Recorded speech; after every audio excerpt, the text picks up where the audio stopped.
Hi hello மக்களே, நீங்கள் கேட்டுக்கொண்டிருப்பது கிவி குரல். என்ன மக்களே, எல்லாரும் எப்படி இருக்கீங்க? ரொம்பவே நல்லா இருப்பீங்கன்னு நம்புறேன். நானும் நல்லா இருக்கேன். தீபாவளிலாம் எப்படி போச்சு? எல்லாரும் சேஃபா கொண்டாடினீங்க தானே? ஓகே, நான் ஏற்கனவே சொன்ன மாதிரி முடிவிலிகள் அடுத்த கதை வந்தாச்சு. இந்த கதை கண்டிப்பா ஒரு 70% உண்மை கதை தாங்க. அதை பேஸ் பண்ணி கொஞ்சம் நமக்கு ஏத்த மாதிரி பட்டி டிங்கரிங்லாம் பார்த்து உங்களுக்கு கதையா கொடுக்க போறேன். ஆனா இது ஒரு உண்மை கதை தான். இப்படி இல்லாமும் நாட்டுல இருக்கிறாங்களா? இது அந்த காலத்து நடந்த கதையெல்லாம் இல்லைங்க, நம்ம வாழ்ற இந்த காலத்திலேயே நடந்ததுதான். இந்த காலத்துல இப்படிலாம் ஆட்கள் இருக்காங்களா அப்படின்னு யோசிக்க வைக்கிற கதை தான். சரி, ரொம்ப பேசி மொக்கப்பட வேண்டாம், ஸ்ட்ரெயிட்டா கதைக்குள்ள போவோமா? முடிவிலிகள் அத்தியாயம் 1. Daddy finger where are you என்று பாடிக்கொண்டே தன்னுடைய சின்னஞ்சிறு பிஞ்சு விரல்களில் கட்டை விரலை அசைத்துக் கொண்டு 5 வயது ரோஜா முட்டு அசைந்து தன்னுடைய தந்தையை தேடி சென்றது. அறையை சென்று அடைந்த போது தந்தையின் குரல் அவளை வெளியிலேயே நிப்பாட்டி வைத்தது. தங்கம், அப்பா இங்க ஒரு வேலையா இருக்கேன்டா, டிஸ்டர்ப் பண்ண கூடாது, நீங்க அம்மா கிட்ட போங்க. இந்த பட்டு ரோஜாவும் தந்தையின் பேச்சை தட்டாமல் முகத்தை சலிப்பாக வைத்துக் கொண்டு அடுத்த கட்டை விரலை நீட்டி மடக்கிவிட்டு ஆள்காட்டி விரலை நீட்டி கொண்டு mummy finger where are you என்று கிச்சனை சென்றடைந்தது. கிச்சனில் சிறுமியின் அன்னை வெளியே வர துடித்த கண்ணீரை கட்டுப்படுத்தி கொண்டு Here I am, how do you do என்று அவளுக்கு எசப்பாட்டு பாடினார். ஸ்வீட் மம்மி, டாடி மேல நான் ரொம்ப கோவமா இருக்கேன். இப்ப எல்லாம் இந்த சாங் பாடிட்டே நான் ரூமுக்கு போனா என்னைய உள்ள விடவே மாட்டேங்கிறாரு. எப்ப பாரு வேலையா இருக்கேன் அப்பா, அப்புறம் வரேன்னு சொல்றாங்க. ஆனா இந்த சித்தி மட்டும் அப்பா கூடவே இருக்கிறாங்க. அவங்க இருக்கும்போது மட்டும் டிஸ்டர்பா இல்லையா? நான் போனதா டிஸ்டர்பா இருக்குதா? 5 வயது தன்னுடைய சிறு குழந்தையிடம் அந்த அன்னை என்னவென்று சொல்லுவாள்? தன் தலையில் தானே மண்ணை அள்ளி போட்டுக்கொண்டு மாறிய தலையெழுத்தையா? அப்பாவுக்கு சித்தி ஹெல்ப் பண்றாங்க வேலைக்கு. பாப்பா நீ போனா டிஸ்டர்ப் பண்ணுவ, பேப்பர் எடுப்ப, அப்பாவுக்கு வேலை டிஸ்டர்ப் ஆகும். அதனாலதான் சித்தி அப்பாவும் வேலை முடிச்சிட்டு வந்து பாப்பாவை கொஞ்சுவாங்களாம். ஓகேவா? இப்ப போய் அண்ணன் எங்க பாரு, பிரதர் ஃபிங்கர் இன்னும் சொல்லலையே தங்க நீங்க. அவள் ஒரு சிறந்த அன்னையாக தன்னுடைய கஷ்டத்தை தனக்குள்ளேயே வைத்துக் கொண்டு குழந்தையை சமாதானப்படுத்தி அண்ணனிடம் அனுப்பி வைத்து விட்டாள். அந்த சிறுமியின் அண்ணன் வெளியே திண்ணையில் எதையோ பறிகொடுத்தாற் போல் முகத்தை சோகமாக வைத்து அமர்ந்திருந்தான். 7வது படிக்கும் அந்த ஆண் குழந்தைக்கு வீட்டில் நடக்கும் சூழ்நிலை சற்றே புரிய ஆரம்பிக்கும் வயது. இதை தடுப்பதா பாதுகாப்பதா என்று ஒன்றும் புரியாத வயது. தன்னுடைய கோபத்தை யாரிடம் காட்டுவது என்று கூட, தன்னுடைய உணர்வுகளை கூட சரியாக தெளிவாக வெளிப்படுத்த முடியாத வயதில் திண்ணையில் உட்கார்ந்து வெயிலை வெறித்து பார்ப்பது ஒன்றே அவனுக்கு தெரிந்த விஷயமாகி போனது. Brother finger where are you? அன்னைக்கு தப்பாத பிள்ளையாக இவனும் தன்னுடைய சோக முகத்தை மறைத்து கொண்டு தன்னுடைய சின்னஞ்சிறு தங்கை முகத்தில் தான் தன்னுடைய சந்தோஷத்தை காண்கிறான். Here I am, how do you do என்று சிரிப்புடன் கூறிவிட்டு அந்த குழந்தையை தன் மடியில் அமர்த்தி கொண்டு அவளுக்கு விளையாட்டு காட்ட ஆரம்பித்தான். அந்த குழந்தை மீண்டும் அண்ணனிடம் வாசித்தது தந்தை பற்றி புகாரை. அன்னை அவளுக்கு தெரிந்த மொழியில் சமாதானம் கூறினாள். இவனுக்கோ என்ன கூறுவது என்று தெரியாமல் அவளின் கவனத்தை வேறு விளையாட்டுகள், வேறு பாடல்கள் என்று தன் பக்கம் அந்த பிஞ்சு மனதின் கவனத்தை ஈர்த்தான். அனைவரையும் தன் மழலை மொழியில் கட்டி போடும் சிறுமியின் பெயர்தான் திவ்யா. இப்பொழுது அந்த மழலை கூட தன் பேச்சில் கட்டி போட்டிருக்கும் சிறுமியின் அண்ணன் பெயர் தீனா. திவ்யா தீனாவின் அன்னை பெயர்தான் இந்துமதி. அவர்களின் தந்தை பெயர் சுரேஷ். இந்துமதி தந்தை அந்த காலத்தில் வேறு வேலை இல்லாமல் 5-6 பெண் குழந்தைகளை வரிசையாக பெற்றெடுத்து விட்டார். ஆண் குழந்தை பெற்றெடுப்பவள் மட்டுமே பெண்ணாகவும் மனைவியாகவும் ஒரு காலத்தில் இருந்தது. அதுபோலதான் இந்துமதியின் தந்தைக்கும் 6 பெண் குழந்தைகளாகவே பிறக்க, இதற்கு அடுத்து இந்துமதியின் தாயார் கரு சுமக்க முடியாது என்று மருத்துவச்சி கூறவே, அவர் இந்த 6 குழந்தைகளும் மருத்துவமனையில் இந்துமதியின் தாயையும் அம்போ என்று விட்டுவிட்டு வெளியே நடையை கட்டிவிட்டார்.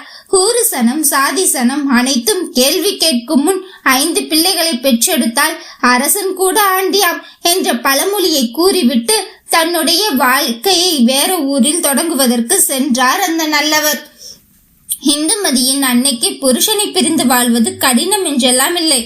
அந்த காலத்தின் வழக்கப்படி காலையிலிருந்து இரவு வரை மாடாக உழைக்க வேண்டும்.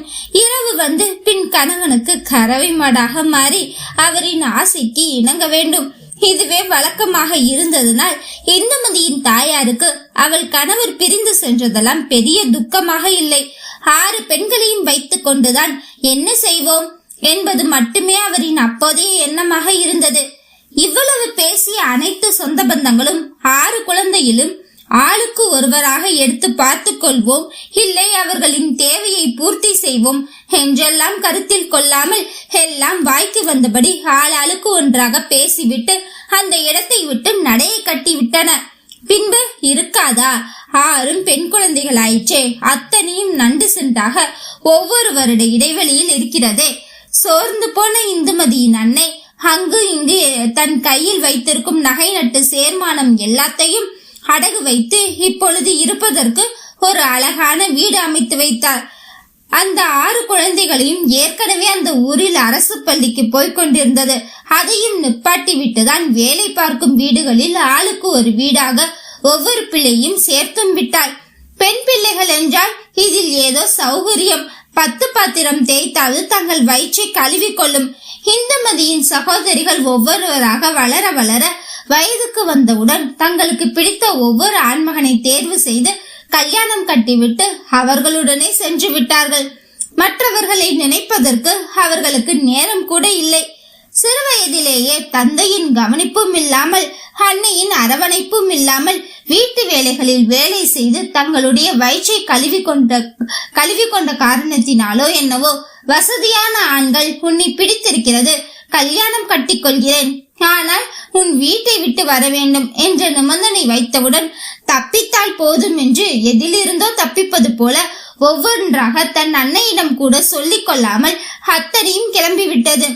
இதை கேள்விப்பட்ட அன்னைக்கு சரி பிள்ளைகளாவது நல்லா இருக்கட்டும் என்ற எண்ணம் மட்டுமே இருந்ததை தவிர மேற்கொண்டு அவர்களுக்கு என்ன செய்ய வேண்டும் என்கின்ற எண்ணம் எல்லாம் இல்லை. தன் பாரம் குறைந்தால் போதும் என்ற எண்ணமோ. இவருக்கு எண்ணம் இல்லை என்பதை விட வசதி இல்லை செய்வதற்கு, உடலிலும் தெம்பும் இல்லை.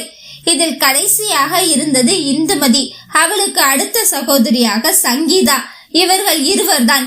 ஊர் திருவிழாவிற்கு செல்லும் பொழுது தன்னுடைய தூரத்து உறவினர் பாட்டி ஒருவர் தன்னை பார்த்து கொண்டு தன் வீட்டு வேலைகளை செய்வதற்கு ஆள் வேண்டும், கூடமாட ஒத்தாசையாக இருக்கும் என்கின்ற பெயரில் சங்கீதாவை அழைத்து சென்று விட்டார். சங்கீதா சென்றதோ கிராமம். சிறுமியாக சென்ற சங்கீதா அங்கேயே தன்னுடைய வயதிற்கும் வந்தாள். எலி கொழுத்தால் வலையில் இருக்காது. அதுபோலதான் வயதிற்கு வந்தவுடன் தன்னுடைய ஆசாபாசங்களை அடக்க வழி தெரியாமல் அந்த கிராமத்தில் இருக்கும் மிட்டா மிராசுகள், இளவட்டங்கள் என்ற அத்தனை பேர்களிடம் சுற்றி திரிய ஆரம்பித்தாள். யாரிடம் எவ்வளவு நாள் பிடித்திருக்கிறதோ அவ்வளவு நாட்கள் மட்டும் தன்னுடைய பழக்கத்தை வைத்துக் கொண்டு சுற்றி திரிய ஆரம்பித்தாள் சங்கீதா. இதை பாட்டியால் தட்டி கேட்க முடியவில்லை. ஏனென்றால் அவருக்கும் வயதாகிவிட்டது. சற்று கண் பார்வையும் மங்கி இருக்கிறது. அத்தனையும் அரசு புரசலாக ஊர் சனங்கள் கூறியதால் தான் கூட்டி வந்து இப்படி அவள் வாழ்க்கையை பாழாக்கி விட்டதாக பேச்சு வரக்கூடாது என்று மீண்டும் இந்துமதியின் அன்னையிடமே ஒப்படைத்து விட்டார் சங்கீதாவை. அப்பொழுதுதான் இந்துமதியின் அழகிலும் அடக்கமான குணத்திலும் அவளை சுற்றி வந்தார் சுரேஷ். அன்னை சொல்பவரை தான் திருமணம் செய்து கொள்வேன் என்று முட்டுக்கட்டை இடவே சுரேஷ் அடுத்து இந்துமதியின் அன்னையின் கைகளில் கால்களில் விழுந்து எவ்வளவு நல்ல மாப்பிள்ளையாக இருப்பேன் என்று அவரிடம் எடுத்துரைத்து வசதி வாய்ப்புகளை காட்டி என்று எப்படியோ திருமணமும் செய்து கொண்டார். இருவரும் திருமணம் செய்தது தவறில்லை. ஏனென்றால் காரணங்கள் தான். அவர் இந்துமதியின் தாயாருக்கு ஏற்றாற்போல் காட்டினாரே தவிர ஆனால் சுரேஷின் நேசம் என்பது உண்மை. இதுவரைக்கும் குடும்பத்தில் அமைதிராத மாப்பிள்ளை என்றே சொல்லலாம். அந்த அளவுக்கு இந்துமதியை மனதாக உண்மையாக இருந்தாள். அவளையே நினைத்து கொண்டிருந்ததனால் எப்படிப்பட்டாவது கல்யாணம் செய்துவிட வேண்டும் என்கின்ற எண்ணம் தான் அவரை என்னென்னவோ சொல்லி அவர்கள் அன்னையை சம்மதிக்க வைத்து திருமணமும் நடந்துவிட்டது. இந்துமதிக்கு கல்யாணமான ஒரு வருடத்திலேயே முதல் பிள்ளையாக தீனா பிறந்தான். எந்த இடையூறும் இல்லாமல் சுகப்பிரசவமாக தாய்க்கு தலைப்பிரசவம், உயிர் போகும் வழி கொடுக்கும் அந்த கூற்று எதுவும் இன்றி நிம்மதியாக பிறந்து விட்டான். ஆனால் இரண்டாவது உண்டாததினாலோ என்ன காரணம் என்று தெரியவில்லை. திவ்யா கருவில் உருவானதிலிருந்து இந்துமதியின் உடல்நிலையில் மிகவும் மாற்றம் தெரிந்தது. எந்நேரமும் வாந்தி, மயக்கம், சோர்வு என்று மிகவும் கடினமாக இருந்தது. அப்பொழுதுதான் இந்துமதியின் துணைக்கு யாரை அமர்த்தலாம், எப்படி அவரை பார்த்துக்க சொல்லலாம், தான் வேலைக்கு செல்லும் நேரம் தன்னுடைய மனைவி கஷ்டப்படுவாளே என்கின்ற எண்ணத்தில் பார்த்து கொள்ள நம்பிக்கையான ஆள் வேண்டும் என்று தேடிக்கொண்டிருந்த போது அவர்கள் விதி அங்கே சங்கீதாவின் வடிவத்தில் விளையாடியது. கூட பிறந்த சகோதரிகளே அவளின் குணத்தை பொருட்டு யாரும் பக்கத்தில் ஏற்றுக்கொள்ளாத போது பாவப்பட்டு இந்துமதிதான் எல்லோரும் விரட்டிவிட்டால் அவள் எங்கு செல்வாள்? அன்னையும் உடல்நிலை சரியில்லாதவர் என்று பாவப்பட்டு தன் வீட்டில் அடைக்கலம் கொடுத்து விட்டாள். என்னதான் சந்தனத்தை அரைத்து லாரி லாரியாக சாக்கடையில் ஊற்றினாலும் சாக்கடையின் நாற்றம் மாறாது என்பது போல முதலில் அக்காவை கடவுளாகவே பார்த்து அக்காவையே சுற்றி வந்தவள் மாமன் அழகிலும் மாமனின் வசதி வாய்ப்பிலும் ஈர்க்கப்பட்டாள். அங்கம் தெரியும் ஆடை அணிந்து வயது பெண் அங்கும் இங்கும் சுற்றி வந்த போதும் மனைவியால் கட்டில் சுகம் குழந்தை பெறும் வரை கொடுக்க முடியாது என்ற போதிலும் மனம் தடுமாறாத தன் மாமனையே உற்று உற்று பார்த்தாள். எப்படியாவது அவனை கவிழ்த்து கட்டிலில் தனக்கு உரிமையாக்கி கொள்ள வேண்டும் என்ற ஆசை அவளுக்கு வெறியாக மாறியது. அதன் தொடக்கம்தான் செய்வினை என்னும் பழங்கால வசிய முறையின் மூலம் தன் மாமனை வசியம் செய்து தன் மடியில் வைத்துக் கொள்ளலாம் என்று சங்கீதா சென்று நின்ற இடம் சுந்தரமூர்த்தி பவனம். அத்தியாயம் 2. இன்று நெல்லை என்று செல்லமாக அனைவராலும் அழைக்கப்படும் திருநெல்வேலி அல்வாவிற்கு மட்டும் பிரசித்தி பெற்றதல்ல, அருவாளுக்கும் தான். அங்கு சிறுசு முதல் பெருசு வரை மரியாதையிலும் குறைந்தவர்கள் அல்ல. அதேபோல் அருவாளை எடுத்துக்கொண்டு வீரம் செய்கிறேன் என்று சண்டை செய்வதிலும் குறைந்தவர்கள் அல்ல. அந்த திருநெல்வேலியில் நகராட்சிகளில் ஒன்றுதான் அம்பாசமுத்திரம். பெயருக்கு ஏற்றாற்போல் சுற்றிலும் பாபநாசர் அருவிக்கரை, அகத்தியர் அருவிக்கரை என்று நீரினால் சூழப்பட்டதுதான் இந்த அம்பாசமுத்திரம். சுற்றி பச்சை பசேல் என்று வயல்வெளிகள், விவசாயத்திற்கு தங்கு தடையின்றி பாயும் நீர்வளங்கள் என்று செழுமையாக இருக்கும். அந்த நகராட்சியில் தான் ஜாதி பிரச்சனையும் தலையாயமாக இருக்கிறது. சுற்றிலும் ஆற்றுக்கு நடுவிலோ இயற்கைக்கு நடுவிலோ வாழ்வது கூட அவ்வளவு கஷ்டமான காரியமாக இருக்காது. ஆனால் ரத்தத்திற்கு நடுவே எப்படி சாப்பிட்டு எப்படி வாழ்வது? அவர்களின் வாழ்வாதாரம் பெரிதும் பாதிக்கப்படுவதற்கு முக்கிய காரணம் அந்த ஊரில் இருக்கும் பெரிய ஜாதியினர் என்று கூறப்படும் ஒரு வகையினர். ஜாதி இரண்டொழிய வேறில்லை. சாற்றங்கால் நீதி வலுவா நெறிமுறையின் மோதினில் இட்டார் பெரியோர், இடாதார் இலிகுளத்தோர், பட்டாங்கில் உள்ளபடி. ஔவையார் வார்த்தை பள்ளி பாட புத்தகத்தில் எழுதியதோடு அனைவரும் மறந்தார்கள் போல. எங்கள் ஊரில் மட்டும்தான் ஜாதி பார்க்கிறார்களா? இன்று பள்ளி சேர்ப்பதற்கு கூட ஜாதி கேட்கிறார்களே என்றொரு கூற்று வரலாம். விவாதம் என்று வந்தால் என்ன வேண்டுமானாலும் வரலாம். பள்ளியில் ஜாதி கேட்பது இடஒதுக்கீடுக்காக மட்டுமே தான்.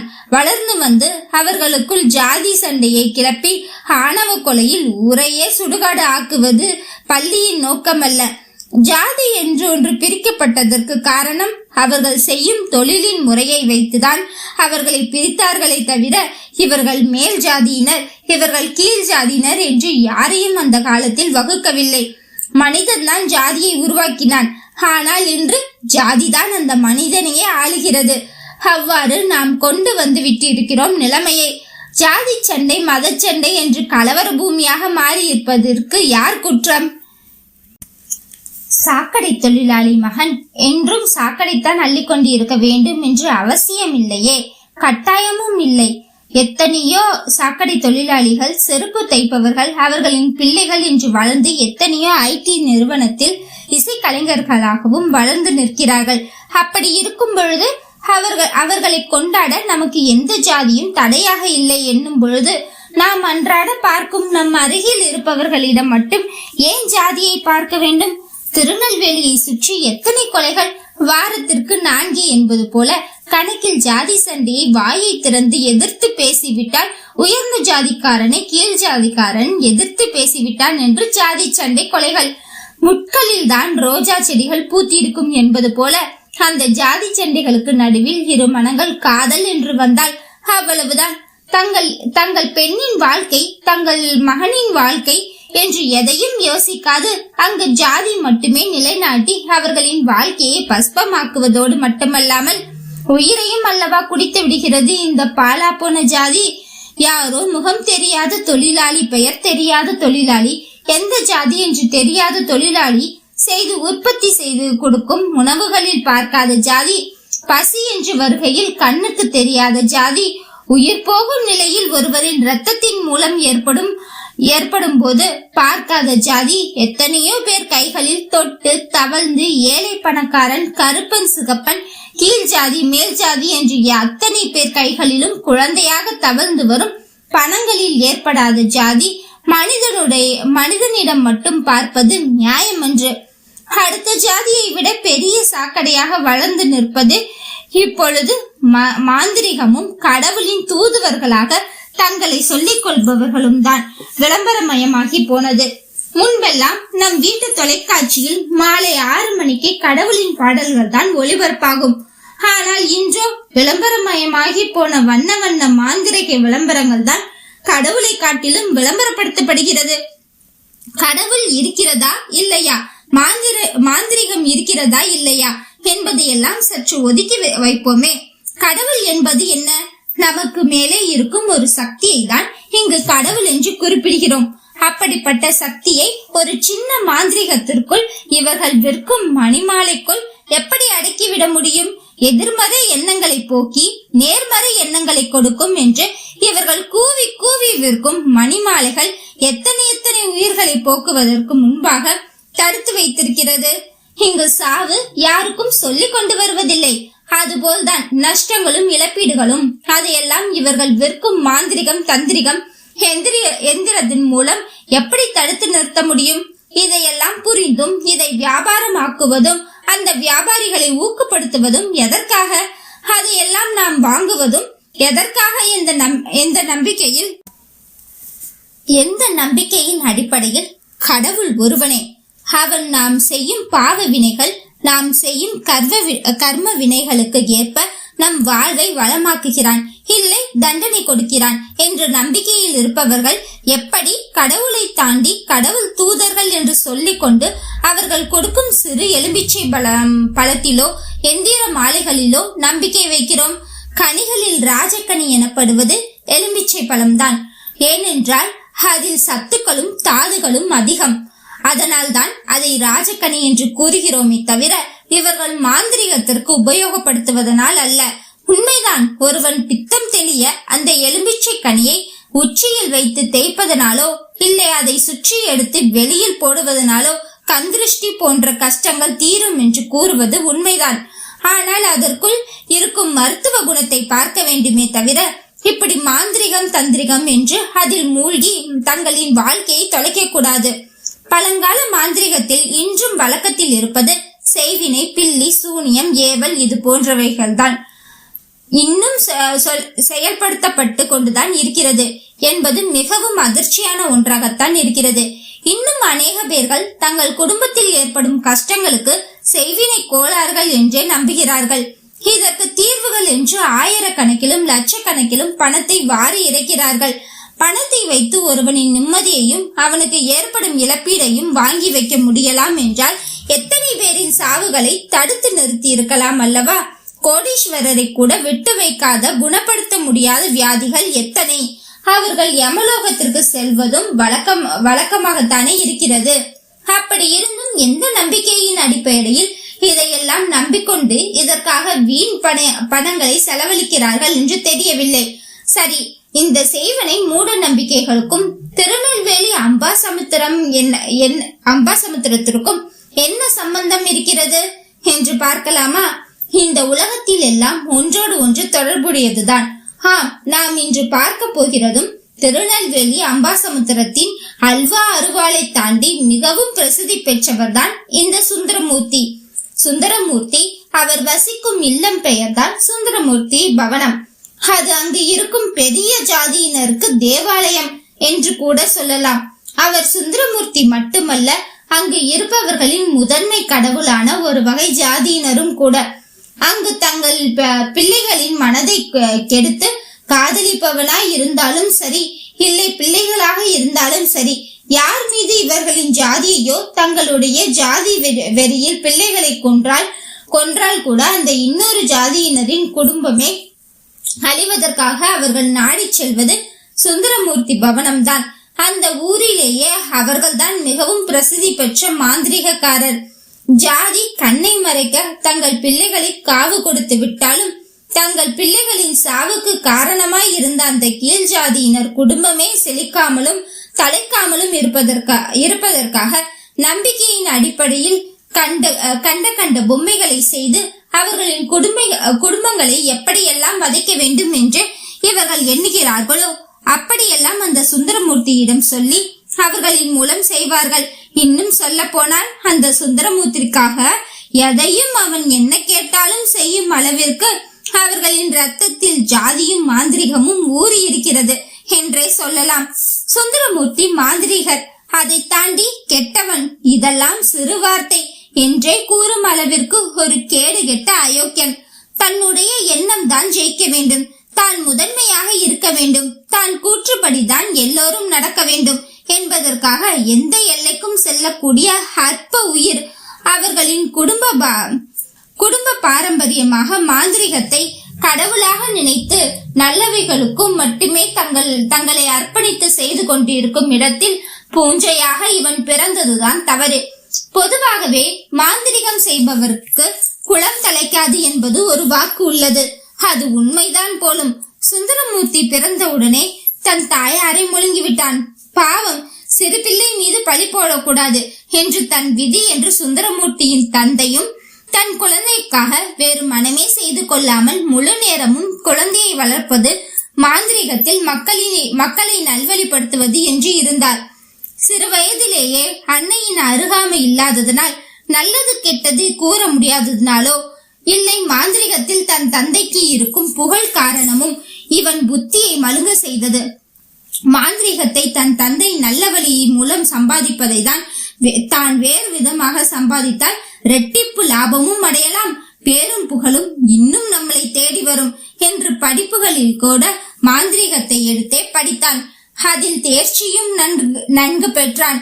படிப்புகளில் எல்லாம் சுட்டிதான். ஆனால் குணம் மிகவும் மட்டமானது. அன்னை என்று பெண் அணைப்பே இல்லாமல் வளர்ந்தவனுக்கு வயதாக நாளொரு பெண்ணின் மீது மோகம் அதிகரிக்க ஆரம்பித்தது. சில பெண்கள் இவனின் சொத்துக்கும் சுகத்திற்கும் ஆசைப்பட்டு இணங்கினார்கள். சில பெண்கள் கற்பு நெறி என்று பேசவே இவன் மாந்திரிகத்தை பயன்படுத்தி அவர்களை தன் இச்சைக்கு ஆளாக்கினான். இதை யாருக்கும் தெரியாமல் மறைத்தும் செய்தான். சுந்தரமூர்த்தி தந்தை மாந்திரிகத்தில் மன அழுத்தம் ஏற்பட்டு முதலில் மாரடைப்பு வந்த பொழுது இவன்தான் மாந்திரிகம் செய்யும்படியாக இருந்தது. முதலில் தன் பெண் மனதை மாற்றி தங்கள் இனத்தவரிடம் கல்யாணம் கட்டி கொடுக்க வேண்டும் என்று வந்த பெற்றோரை நயவஞ்சகமாக பேசி அந்த பெண்ணுடன் கூடி கழித்து, அந்த பெண்ணின் சம்மதம் இல்லாமல் தன் மாந்திரிகம் மூலம் கூடி கழித்து, கடைசியில் தன்னுடைய ஆராய்ச்சிக்கும் தன்னுடைய அமானுஷ சக்தி பெறுவதற்காக அந்த பெண்ணை மண்ணுக்கும் அவளை உயிருடன் புதைத்து விட்டான். இத்தனைக்கும் என்னென்னவோ சொல்லி அந்த பெற்றோர்களின் சம்மதத்தில் தான் செய்து இருந்தான். தான் மகள் எங்கோ ஓடிப்போய் சென்று விட்டாள் என்று ஊரை நம்ப வைத்து இந்த மாபாதகனுக்கு தங்கள் பெண்ணை பலி கொடுத்து விட்டு வீட்டிற்கு சென்றார்கள் அந்த மதியிழந்த பெற்றோர்கள். இதையெல்லாம் ஒளிந்து பார்த்து கொண்டிருந்த தந்தைக்குத்தான் மாரடைப்பில் இறந்தே இருக்கலாம் என்னும் அளவுக்கு நெஞ்சில் வலி எடுத்தது.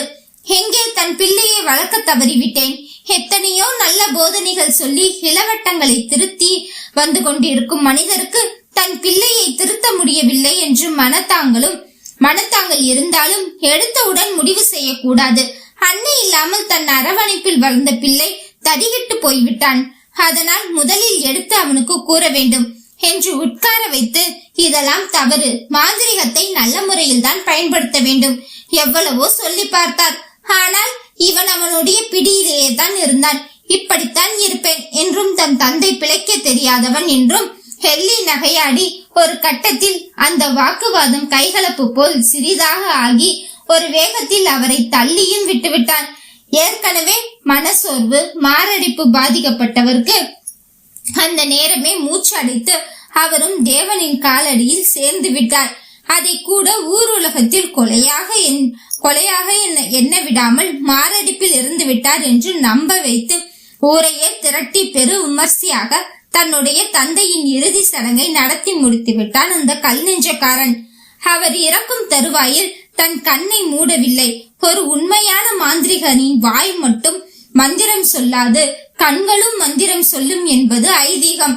அதுபோல் மூச்சடைத்து கொண்டு என்ன பேசுவது என்று தெரியாமல் மௌனமாக இருந்தவர் தன் கண்ணின் மூலம் தன் மகனுக்கு சாபத்தை விட்டு கொண்டிருந்தார். எந்த மாந்திரிகத்தால் என்று தந்தையை கூட கொல்ல துணிந்தாயோ அதே மாந்திரிகம் ஒரு நாள் உனக்கு பயன்படாமல் போகட்டும். அந்த மாந்திரிகம் உன் உயிரையும் காவு வாங்கட்டும். வாய்மொழி கூற வேண்டும். வார்த்தையை கண்மொழியே தன் மகனுக்கே சாபம் விட்டுவிட்டுதான் அந்த மாந்திரிகர் மறைந்தார். கல்யாணமான ஒரு வருடத்திலேயே தன் மனைவி இறந்து போன போது கூட தன் மகனுக்காகவே வாழ்க்கையை வாழ்ந்து அந்த நொடி முதல் பெண்ணின் வாளை தன் மீது அண்டாமல் தன்னை தேடி வரும் பெண்களை கூட மகளாகவோ சகோதரிகளாகவோ பார்த்து துறவரம் வாழ்ந்த அந்த மாந்திரிகரின் வாக்கு எவ்வளவு சுத்தமாகவும் எவ்வளவு உண்மை வாய்ந்ததாகவும் இருக்கும் என்பது இனிமேல் வாழ போகும் சுந்தரமூர்த்தியின் வாழ்க்கைக்கு தான் சான்று. நித்தம் ஒரு பெண்களுடன் கூடி கழித்து போலி சாமியாராக வேடம் போடும் அவனுக்கு கல்யாண வாழ்க்கை என்பது அனாவசியமாகி போனது. வெளியில் மட்டும்தான் கல்யாண வாழ்வை திறந்து துறவரம் கொண்டதாக மக்களை நம்ப வைத்து தன்னுடைய இருள் உலகில் நித்தம் புது புது பெண்களுடன் எந்த மாந்திரிகரும் செய்யக்கூடாத மது மாது மங்கை என்ற அத்தனை அயோக்கியத்தனங்களும் செய்து கொண்டு பகலானால் வெளியில் மாந்திரிகம் வேஷம் போட்டுக்கொண்டு திரிகிறான் அந்த சுந்தரமூர்த்தி. இத்தகைய சுந்தரமூர்த்தி பவனத்திற்கு தான் தன் கூட பிறந்த சகோதரியான இந்துமதியின் வாழ்க்கையை அழிப்பதற்காக சங்கீதா காலடி எடுத்து வைக்கிறாள். அதுவும் அவளும் ஒரு பெண். மக்களே, பொறுப்பு திறப்பு சொல்ல மறந்தாச்சு. இந்த கதை கருதான் உண்மையை அடிப்படையா கொண்டது. ஆனா இடம், பெயர், சம்பவம் எல்லாமே கற்பனை தான். யாரையும் இழிவுபடுத்துவதும் நோக்கமில்ல. இந்த களம், மாந்திரிகம், பேய், பிசாசுன்னு சுத்தி வரும். சோ இலகிய மனம் படிச்சவங்க தெளிவா பாத்துட்டு கேளுங்க மக்களே. எதையும் கற்றல் ஆர்வம் உள்ளவங்க தொடர்ந்து என்னோட பயணிங்க. இந்த கதைய பத்தியும் உங்க விமர்சனத்தை சொல்லுங்க. அத்தியாயம் 3. சுரேஷ் 80களில் வரும் கமலஹாசனை போன்று பார்க்க அத்தனை கண்ணுக்கு குளிர்ச்சியாக இருப்பான். தன்னை கடந்து செல்லும் இளக்குமரிகளை ஒரு முறையாவது நின்று திரும்பி பார்க்க வைக்கும் வசீகர அழகு. ஆண்களில் கருப்புத்தான் அழகு, வீரம் என்றும் சிகப்பாக இருக்கும் ஆண்களை தயிர் சாதம், மைதா மாவு என்று கிண்டல் செய்வதும் உண்டு. ஆனால் சிகப்பு நிறத்திலும் வீரம் கம்பீரமும் ஒருங்கே இருந்தது போல் ரோஜாப்பூ நிறத்தில் இருப்பவர் தான் சுரேஷ். அவர் வண்டி சத்தம் கேட்டாலே ஏரியாக்கள் அனைத்தும் அமைதியாக இருக்கும். சுற்றி சண்டையிட்டுக் கொண்டு இருப்பவர்கள் கூட நின்று ஒரு நேரம் அமைதி காப்பார்கள்.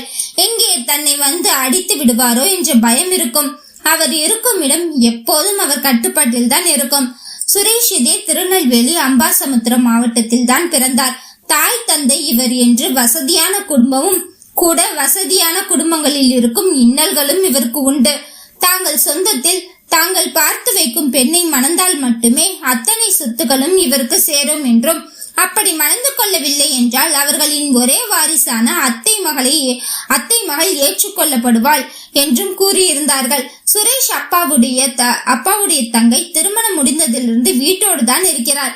அவளுக்கு ஒரு மகளும் உண்டு. குழந்தை பிறந்த சில மாதங்களிலே சுரேஷின் அத்தை கைம்பெண்ணாக ஆகவே அவரின் மகளைத்தான் திருமணம் செய்ய சுரேஷிற்கு சிறு வயதிலேயே பேசி வைத்திருந்தார்கள். அவளை திருமணம் முடிக்கவில்லை என்றால் சொத்தை எல்லாம் அந்த அத்தை மகளுக்கு எழுதி வைத்து விடுவேன் என்று மிரட்டி பார்த்தார்கள். ஆனால் சுரேஷ் இந்துமதியின் மீது தீரா காதலிலும் மயக்கத்திலும் விழுந்து எழ முடியாமல் தத்தளித்துக் கொண்டிருக்கிறான். எங்கே மற்ற பெண்களை நிமிர்ந்து பார்ப்பது? சுரேஷ் இந்துமதியின் காதல் கதை அந்த கால 80களில் வந்த சிகப்பு ரோஜா என்று கமலும் ஸ்ரீதேவியும் நடித்த படம் ஒன்று உள்ளது. அதை சரியாக கணித்து கூறலாம் இவர்களின் காதலுக்கு சான்றாக. என்ன சுரேஷ், பெண்கள் பழக்கம் என்று எதுவும் கிடையாது. பெண்கள் பழக்கம் மட்டுமல்ல, மது என்று மற்ற இளவட்டங்கள் செய்யும் அட்டகாசம் அவனிடம் கிடையாது. ஆனால் வீரமும் கோபமும் அதிகம் வரும். தவறு என்று கண்ணில் பார்த்து விட்டால் எவனாய் இருந்தால் என்ன தூக்கி போட்டு மிதிப்பேன் என்னும் கொள்கை கொண்டவன். அப்படி வீர தீர செயல்களை செய்து கொண்டிருந்தவன் அங்கு உள்ள நியாய விலை கடைக்கு அருகில் வயதானவரிடம் வம்பிழுத்து கொண்டிருந்த சில மனிதநேயம் மற்றவர்களை சண்டையிட்டு தன்னுடைய கசங்கிய சட்டையை சரிப்படுத்தி கொண்டு நிமிர்ந்து பார்த்தபடி அப்படியே நின்று விட்டான். அதே நியாய விலை கடையில் தன்னுடைய அட்டைக்கு மாத பொருட்கள் வாங்குவதற்காக வந்திருந்தாள் இந்துமதி. வேலை செய்துவிட்டு அப்படியே வந்ததால் அங்கங்கே கலைந்த முடிகள் அவளின் முன்முகத்தை அலங்கரிக்க அவள் வைத்திருந்த சிகப்பு சாந்து பொட்டில் சிறிது வலிந்து மூக்கின் நுனியில் சரணடைந்திருந்தது. மெரூன் கலர் தாவணி பாவாடையில் தன்னுடைய அங்கங்களை வெளியே காட்டாமல் கணுக்கால் வரைக்கும் போற்றிய பாவாடையும் தன்னுடைய சிறிய இடுப்பு கூட வெளியே தெரியாத அளவுக்கு தாவணியை இழுத்து சொருகி கட்டியிருந்த விதமும் அங்கு ஓரமாக உட்கார்ந்திருந்த இளவட்டங்கள் இவளை கிண்டல் செய்த பொழுதும் எதையும் கண்டு கொள்ளாமல் தான் வாங்க வந்தது பொருட்களை, அது மட்டுமே வேலை என்று நேராக நிமிர்ந்த பார்வையும் தன் வேலையில் மட்டுமே கவனமாக அவள் இருந்த விதமும் சுரேஷிற்கு மேலும் ஒரு முறை பார்க்க தோன்றியது. தன்னுடைய பார்வையாலேயே அங்கிருந்த அத்தனை பேரையும் அடக்கியவன் நியாய விலை கடையில் பொருட்கள் வாங்கிவிட்டு அந்த வேகாத வெயிலில் அரிசியை தூக்க முடியாமல் தூக்கிச் செல்லும் இந்துமதியின் பின்னாடியே சென்றான் சுரேஷ். ஏங்க பின்னாடியே வண்டியை பொறுமையாக ஓட்டிக்கொண்டு கத்திக்கொண்டே சென்றான். யாரும் இல்லாத வீதியில் வெட்ட வெளியில் அந்த சூரியன் மட்டுமே இவர்களுக்கு துணையாக. திரும்பி பார்த்தாலே தவிர நின்று கூட பார்க்கவில்லை. கத்தி கத்தி ஓய்ந்து போனவன் ஒரு கட்டத்திற்கு மேல் வேகமாக வந்து அவளின் முன் இருசக்கர வாகனத்தை நிப்பாட்டி இறக்கினான். 80களில் புல்லட் வைத்திருப்பது அதிசயம். அவர்களை பணம் வைத்தவர்கள் என்று முத்திரை குத்தி விடுவார்கள். படு ஸ்டைலாக தன்னுடைய வண்டியிலிருந்து இறங்கி பெல்ஸ் பேண்ட் அணிந்த கால்களை தான் அப்பொழுதும் பார்த்தாலே தவிர நிமிர்ந்து அவன் முகத்தை பார்க்கவில்லை. இந்துமதி அந்த காலங்களில் ரொம்ப ரொம்ப ஊறி போன நாட்டுப்புற பெண். கணவனை தான் நிமிர்ந்து பார்க்க வேண்டும் என்று கொள்கையெல்லாம் கொண்டுள்ளவள். அதற்கு முக்கிய காரணம் அவளின் ஒவ்வொரு அக்காகளும் காதல் என்ற பெயரில் அன்னையை தவிக்க விட்டு ஓடி சென்றதுதான். தனக்கும் அந்த மாதிரி எந்த ஆணை பார்த்து விட்டாலும் காதல் என்ற எண்ணம் வந்து விடுமோ என்று தன்னை தானே கட்டுப்படுத்தி கொண்டுதான் அவள் தரையை பார்த்து கொண்டு நடக்கிறாள். கூப்பிட்டா நிக்க மாட்டீங்களா? உங்களை தானே கூப்பிட்டு இருக்கேன். நான் எதுக்கு நீங்க கூப்பிட்டா நிக்கணும்? நீங்க யார்? எனக்கு மெல்லமாக வெளிவந்த குரல். ஆனாலும் அதில் தீர்க்கமும் வழியை விடு என்ற தைரியமும் இருந்தது. யாரும் மற்ற தெருவில் நின்று கொண்டிருக்கிறோம் என்ற பயம் இல்லாமல் ஒரு ஆணிடமும் முகத்தை நிமிர்ந்து பார்க்க கூட பிடிக்காமல் தரையை பார்த்து அதே சமயம் திண்ணகமாக பேசும் அவளை மேலும் கீழும் மேலும் பிடித்து போனது சுரேஷிற்கு. சத்தம் இல்லாமல் அவன் ஒதுங்கி வழியை விட்டான் அவள் செல்வதற்கு. ஆனால் இந்த சந்திப்பு நடந்தது ஒரு வியாழக்கிழமை. அவள் இவ்வாறு கூறிய அடுத்த வியாழக்கிழமை அவள் சுரேஷின் மனைவியாக சகல உரிமையோடு அருகில் நின்றிருந்தாள். நினைத்ததை நினைத்த மாத்திரத்திலேயே செய்து முடித்து பழக்கப்பட்டவனுக்கு ஏழ்மையில் ஊறி போன இந்துமதியின் தாயை கரைப்பது ஒன்றும் பெரிதான காரியமாக இல்லை. அதற்காக சுரேஷ் அயோக்கியன் என்று கூறிவிட முடியாது. தான் ஆசைப்பட்ட ஒருத்தியை இதனால் வரை எந்த பெண்ணின் மீதும் இப்படி ஆசை வந்தது இல்லை. தன் பணத்திற்கும் தன் அழகுக்கும் வந்துவிடும் பெண்களை தள்ளி நிறுத்தியே பழக்கப்பட்டிருந்தவனுக்கு ஏனோ முதல் முறை தன்னை உதாசீனப்படுத்தின பெண்ணின் மேல் அது ஈர்ப்பா காதலா என்று தெரியாத அளவிற்கு ஒரு வெறி வந்தது. அந்த வெறி கல்யாணத்தில் கொண்டு வந்து முடிந்தது. அதற்கு அவள் பயன்படுத்திக்கிட்ட துடுப்பு சீட்டுதான் அவர்களின் ஏழ்மை. கல்யாணம் முடிந்தவுடன் தாயையும் தன்னுடைய அழைத்து சென்று விட்டாள் இந்துமதி. கல்யாண வாழ்க்கை அத்தனை இனிமையாகத்தான் சென்று கொண்டிருந்தது. சுரேஷின் வீட்டிற்கு இவர்களின் திருமணம் தெரியாது. அதனால் பகலில் வேலைக்கு செல்வான். மாலை பொழுதுகளில் மனைவியுடன் இங்கே தங்கிவிட்டு பின்னிரவுகளில் வீட்டிற்கு சென்று விடுவான். அவன் வழக்கமாக நட்புகளுடன் சுற்றிவிட்டு பின்னிரவுகளில் தான் வீட்டிற்கு செல்வது வழக்கம். அது போலவே இன்றும் எப்பொழுதும் கடைபிடித்துக் கொண்டிருக்கிறான். தன்னுடைய வீட்டிற்கு தனக்கு திருமணமானது என்பதை கூறவே இல்லை. அப்பொழுது தீனா கருவாக உருவாகினான். இந்துமதியின் வயிற்றுக்குள் மிகுந்த மகிழ்ச்சி அடைந்தான். பாதி நாட்களில் அவள் தனியாகவே கழித்தாள். தனிமையான வீட்டிலேயே வசதி வாய்ப்புகள் எந்த குறைவும் இல்லை. ஆனாலும் வாந்தி உடம்பு முடியவில்லை என்றால் தன்னை தாங்கிக் கொள்ள கணவன் கூட இருந்ததில்லை. வேலைக்கு சென்று விடுவான். மாலை வந்து ஏதோ பார்த்துவிட்டு செல்வது போல் வந்துவிட்டு மீண்டும் தன்னுடைய வீட்டிற்கு சென்று விடுவான். எப்படி சென்று கொண்டிருந்த பொழுதுதான் நிறை மாசமான இந்துமதியை அழைத்து கொண்டு ஒரு முறை ஆஸ்பத்திரிக்கு செல்லும் வழியில் தன்னுடைய தாயை பார்க்க நேரிட்டது சுரேஷிற்கு. சூழ்நிலையை புரிந்து கொண்டவர் தன்னுடைய மகனை ஏற்றுக்கொண்டார். ஆனால் தந்தையாகப்பட்டவர் ஏற்றுக்கொள்ள மறுக்கவே சொத்துக்கள் அனைத்தும் சுரேஷின் அத்தை மகளுக்கு சென்றது. சுரேஷ் வீட்டை விட்டு வெளியே வர வேண்டியதாகி போனது. எப்படியும் கைவசம் வேலை இருந்ததால் அவனுக்கு அது பெரிய கஷ்டமாக இருக்கவில்லை. இப்பொழுது சுதந்திரமாக பகலில் வேலைக்கு செல்பவன் இரவு ஆனதும் தன் மனைவியை பார்த்து கொள்வான். தீனாவும் பிறந்தான். எந்தவித தொல்லையும் இல்லாமல் தெளிந்த நீரோடை போல வாழ்க்கை ஓடிக்கொண்டிருந்தது இருவருக்கும். ஒரு நாள் ஊரில் இருந்து இவர்கள் இன்னும் பிறந்த சொந்த கிராமத்தில் இருந்து தந்தி வந்ததாக சொல்லி இந்துமதியின் தாயார் ஊருக்கு சென்றார். அங்குதான் சங்கீதாவை பற்றி அவளை வளர்த்து வந்த பாட்டி கூறவே வேற வழி இல்லாமல் இங்கே தங்கள் சொந்தத்தில் தான் அவளை எப்படியாவது ஒப்படைத்து விடலாம். இனிதான் வாழ்வில் தனியாக வீடு எடுத்து அதுவும் இவளை வைத்துக் கொண்டு காலம் ஓட்டுவது பெரிய கடினம் என்பது புரியவே நேராக ஊரில் இருந்து வந்தவர் திருநெல்வேலி அம்பாசமுத்திரத்தில் தனக்கு சொந்தமான அனைத்து சொந்த பந்தங்களையும் பார்த்து சங்கீதாவை ஒப்படைக்க கேட்டுவிட்டார்.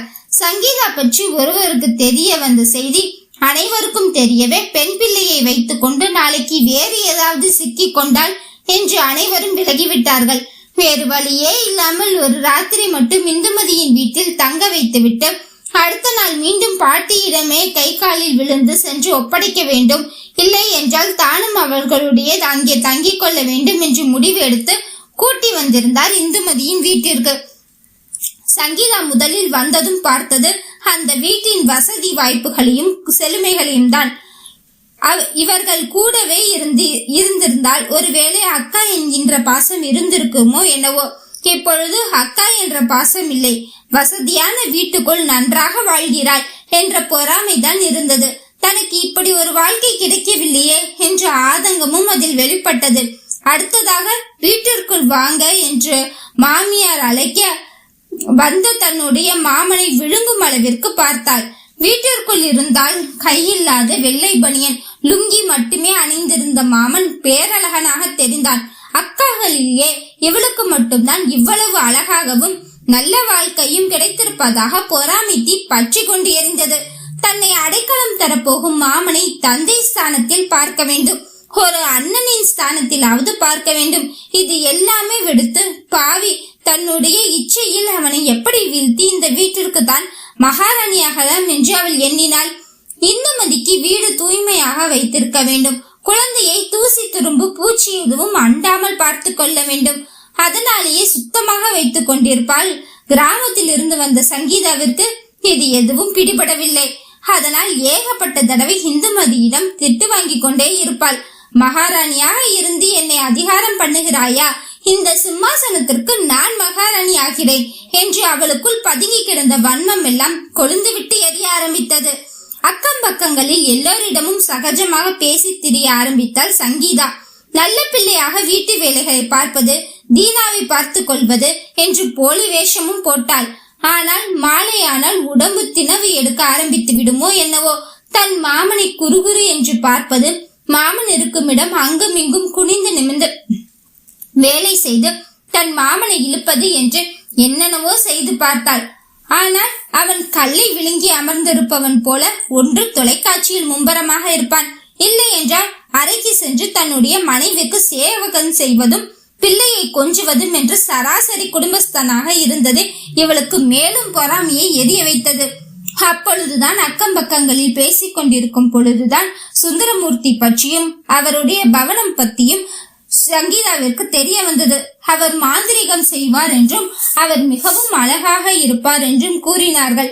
இந்த வயதில் தன்னுடைய மாந்திரிகத்தின் மூலம் இளமையாகவே காட்சியளிப்பார் என்றும் அவரால் முடியாதது எதுவும் இல்லை என்றும் ஊர் பெருமை பேசும் அக்கம் பக்கத்தினர் இவரை பற்றியும் கூறினார்கள்.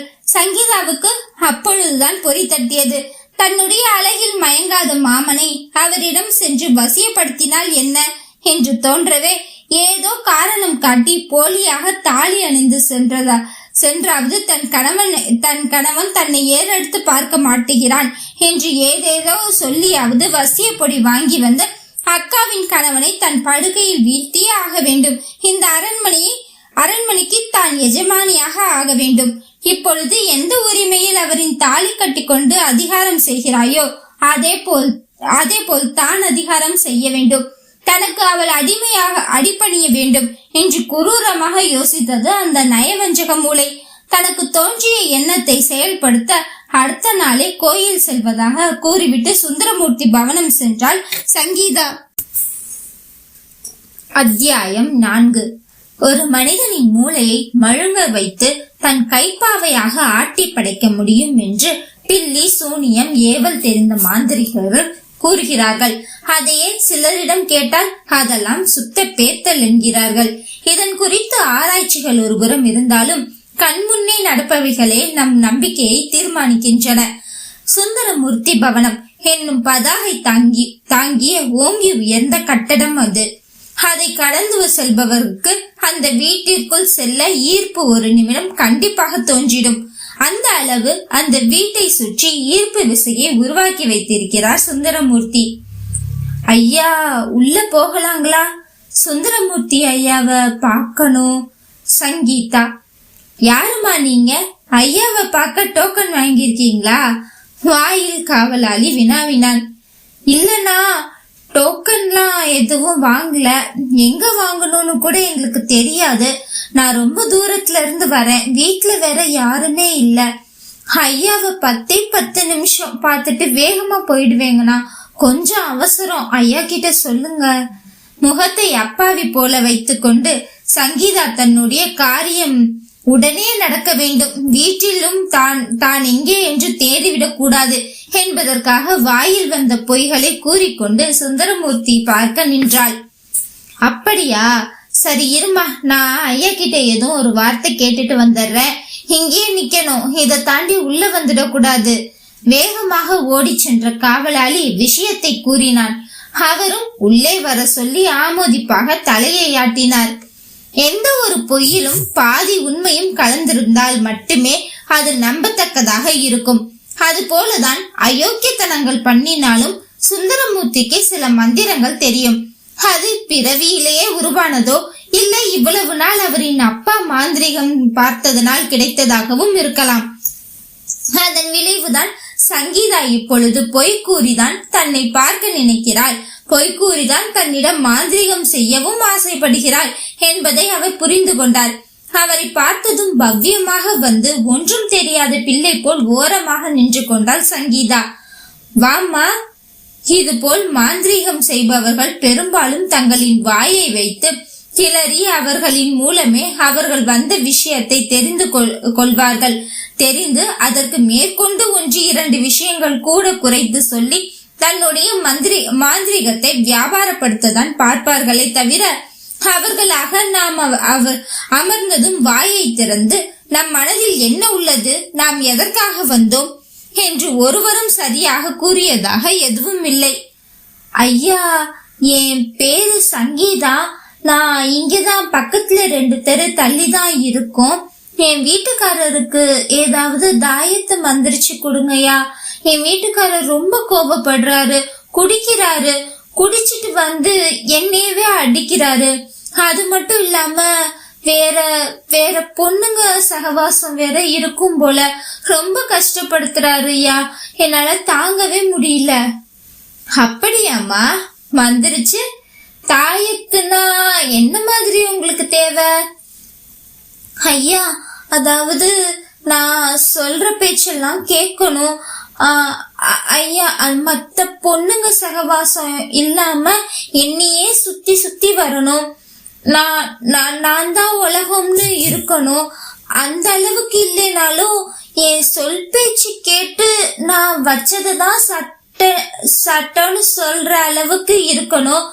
அதுக்கு ஏதாவது திருநீரு தாயத்து மந்திரிச்சு தந்தீங்கன்னா. உன் வீட்டுக்காரே சொல் பேச்சு கேட்கணுமா, இல்ல உங்க அக்கா வீட்டுக்காரர் உன் சொல் பேச்சு கேட்கணுமா? ஆடாமல் அசையாமல் குண்டை பட்டென்று வெடித்து விட்டார் சுந்தரமூர்த்தி. ஐயா, அது சொல்லுமா. மௌனமாக தலை கவிழ்ந்து நின்று இருந்தால் சங்கீதா. இவனுக்கு எப்படி இதெல்லாம் தெரியும்னு பாக்குறியா? மாந்திரிகம்னா என்னம்மா நினைச்சிட்டு இருக்க? நாங்க இங்க உட்கார்ந்து இருக்கிறது சும்மாவா? மாந்திரிகத்தை பத்தியும் சாமி சொல்றத பத்தியும் நீ என்ன நினைச்சிட்டு இருக்க? சும்மா காசு சம்பாதிக்கிறதுக்காக மட்டும் செய்யறாங்கன்னு நினைச்சிட்டு இருக்கியா? உங்களை எங்க மேல நம்பிக்கை வர வைக்கணும்னா உங்களை இழுக்கணும். வெறும் பேச்சுவார்த்தை மட்டும் முக்கியம் கிடையாது. அவங்க பொய்ன்னு சொல்ற விஷயமும் உண்மைங்கிற மாதிரி நம்புறதுக்கு நம்ம கிட்ட ஏதாவது விஷயம் இருக்கணும். மன்னிச்சிடுங்க சாமி, எனக்கு இன்னும் முழுதாக கூட அவளை சொல்ல விடவில்லை. தன்னுடைய கையை தூக்கி அவளை நிறுத்த கூறிவிட்டு அவரே தொடர்ந்தார். உன் பேரு சங்கீதா.